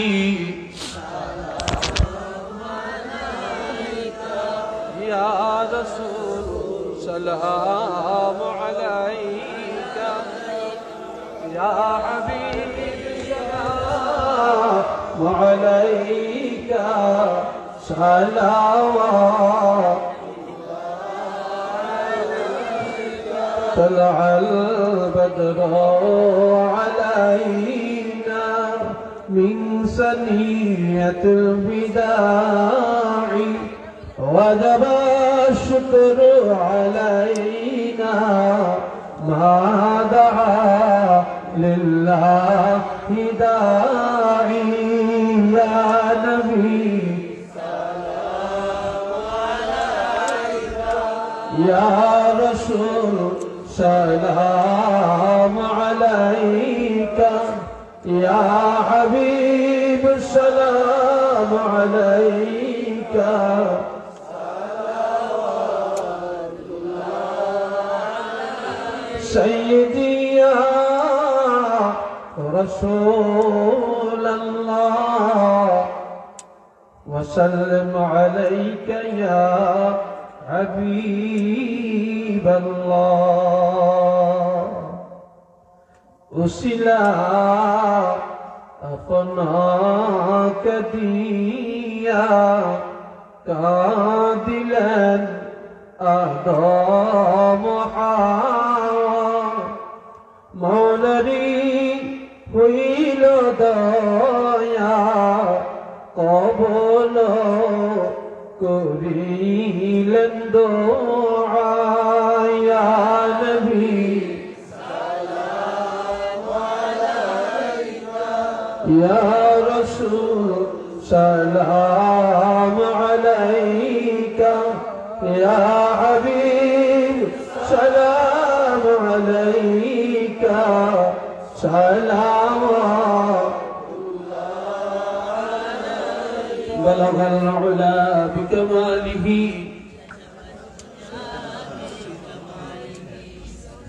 حسنت جميع كصاله صلوا عليه وآله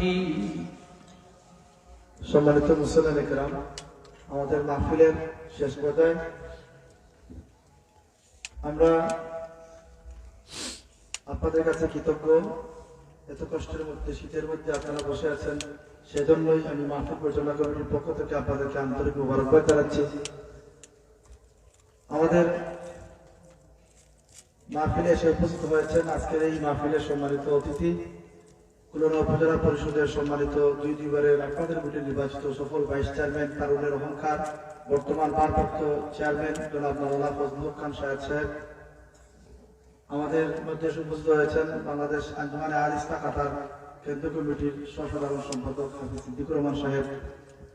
আমি আপনাদের সামনে দুটি কথা বলার জন্য সবিনয় অনুরোধ করছি। বাংলাদেশ আঞ্জুমানে আল ইসলাহ খুলনা উপজেলা শাখার মোহতারাম সাধারণ সম্পাদক, খুলনা উপজেলা পরিষদের সম্মানিত ভারপ্রাপ্ত চেয়ারম্যান জনাব মাওলানা ফজলুল হক খান সাহেবকে আমি দুটি কথা বলার জন্য সবিনয় অনুরোধ করছি।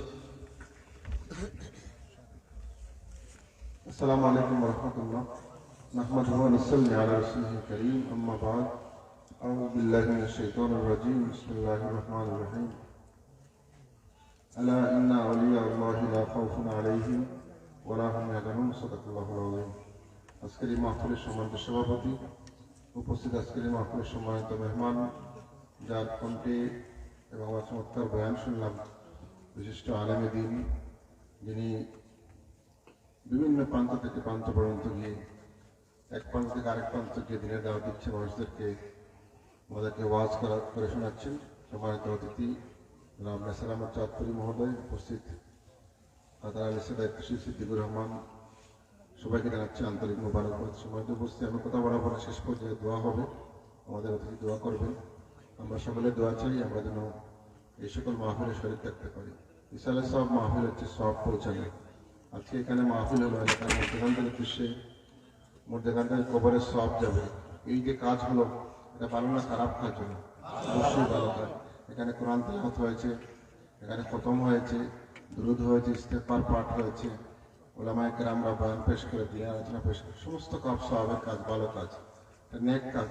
যারা আজকে আমরা আছি, কালকে আমরা থাকবো না কেউ, কিন্তু এই মাহফিল যদি জারি থাকে তাহলে এই মাহফিলের সবটা আমার কবরে যাবে। আলহামদুলিল্লাহ, আল্লাহ যেন এই মাহফিলকে জারি রাখেন। আমরা কেউ থাকবো না, সবাই চলে যেতে হবে। কিন্তু এই মাহফিলের শরীর থেকে দূর থাকে আমরা যাই বা আমাদের প্রবর্তন থেকে না শুধু আমি শিক্ষা দিলে না এই মাহফিলে তোমার শরীর থাকো, তাহলে এই সকল কাজের সব আমাদের কবরে যাবে। আল্লাহ আমাদের তৌফিক দান করেন এবং আপনারা যারা এখানে উপস্থিত হয়েছেন সকলের কাছে আমি দোয়া চাই।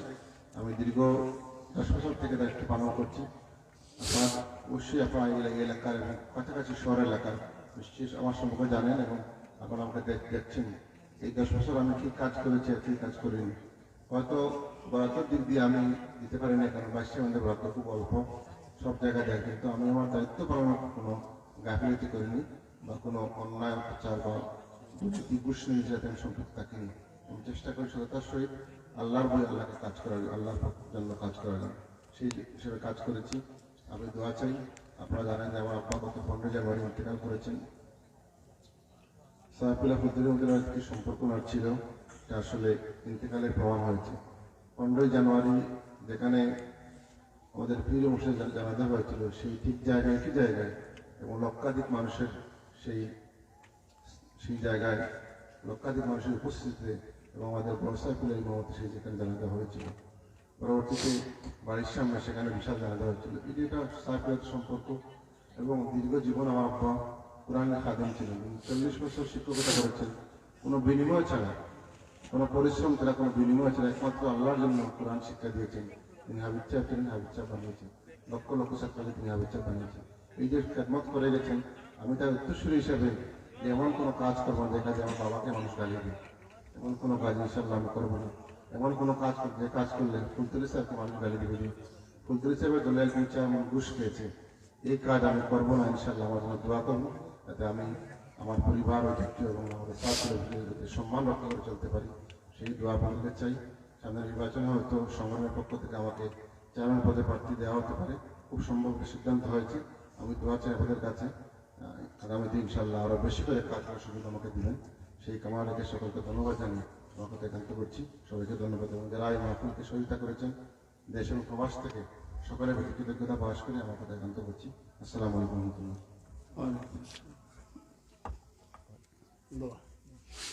أستغفر الله ربي من كل ذنب وأتوب إليه. لا حول ولا قوة إلا بالله العلي العظيم. أستغفر الله إن الله غفور رحيم. أستغفر الله إن الله غفور رحيم. الحمد لله رب العالمين والعاقبة للمتقين والصلاة والسلام على أشرف الأنبياء والمرسلين وعلى آله وأصحابه وذرياته وأهل بيته أجمعين. ربنا ظلمنا أنفسنا وإن لم تغفر لنا وترحمنا لنكونن من الخاسرين.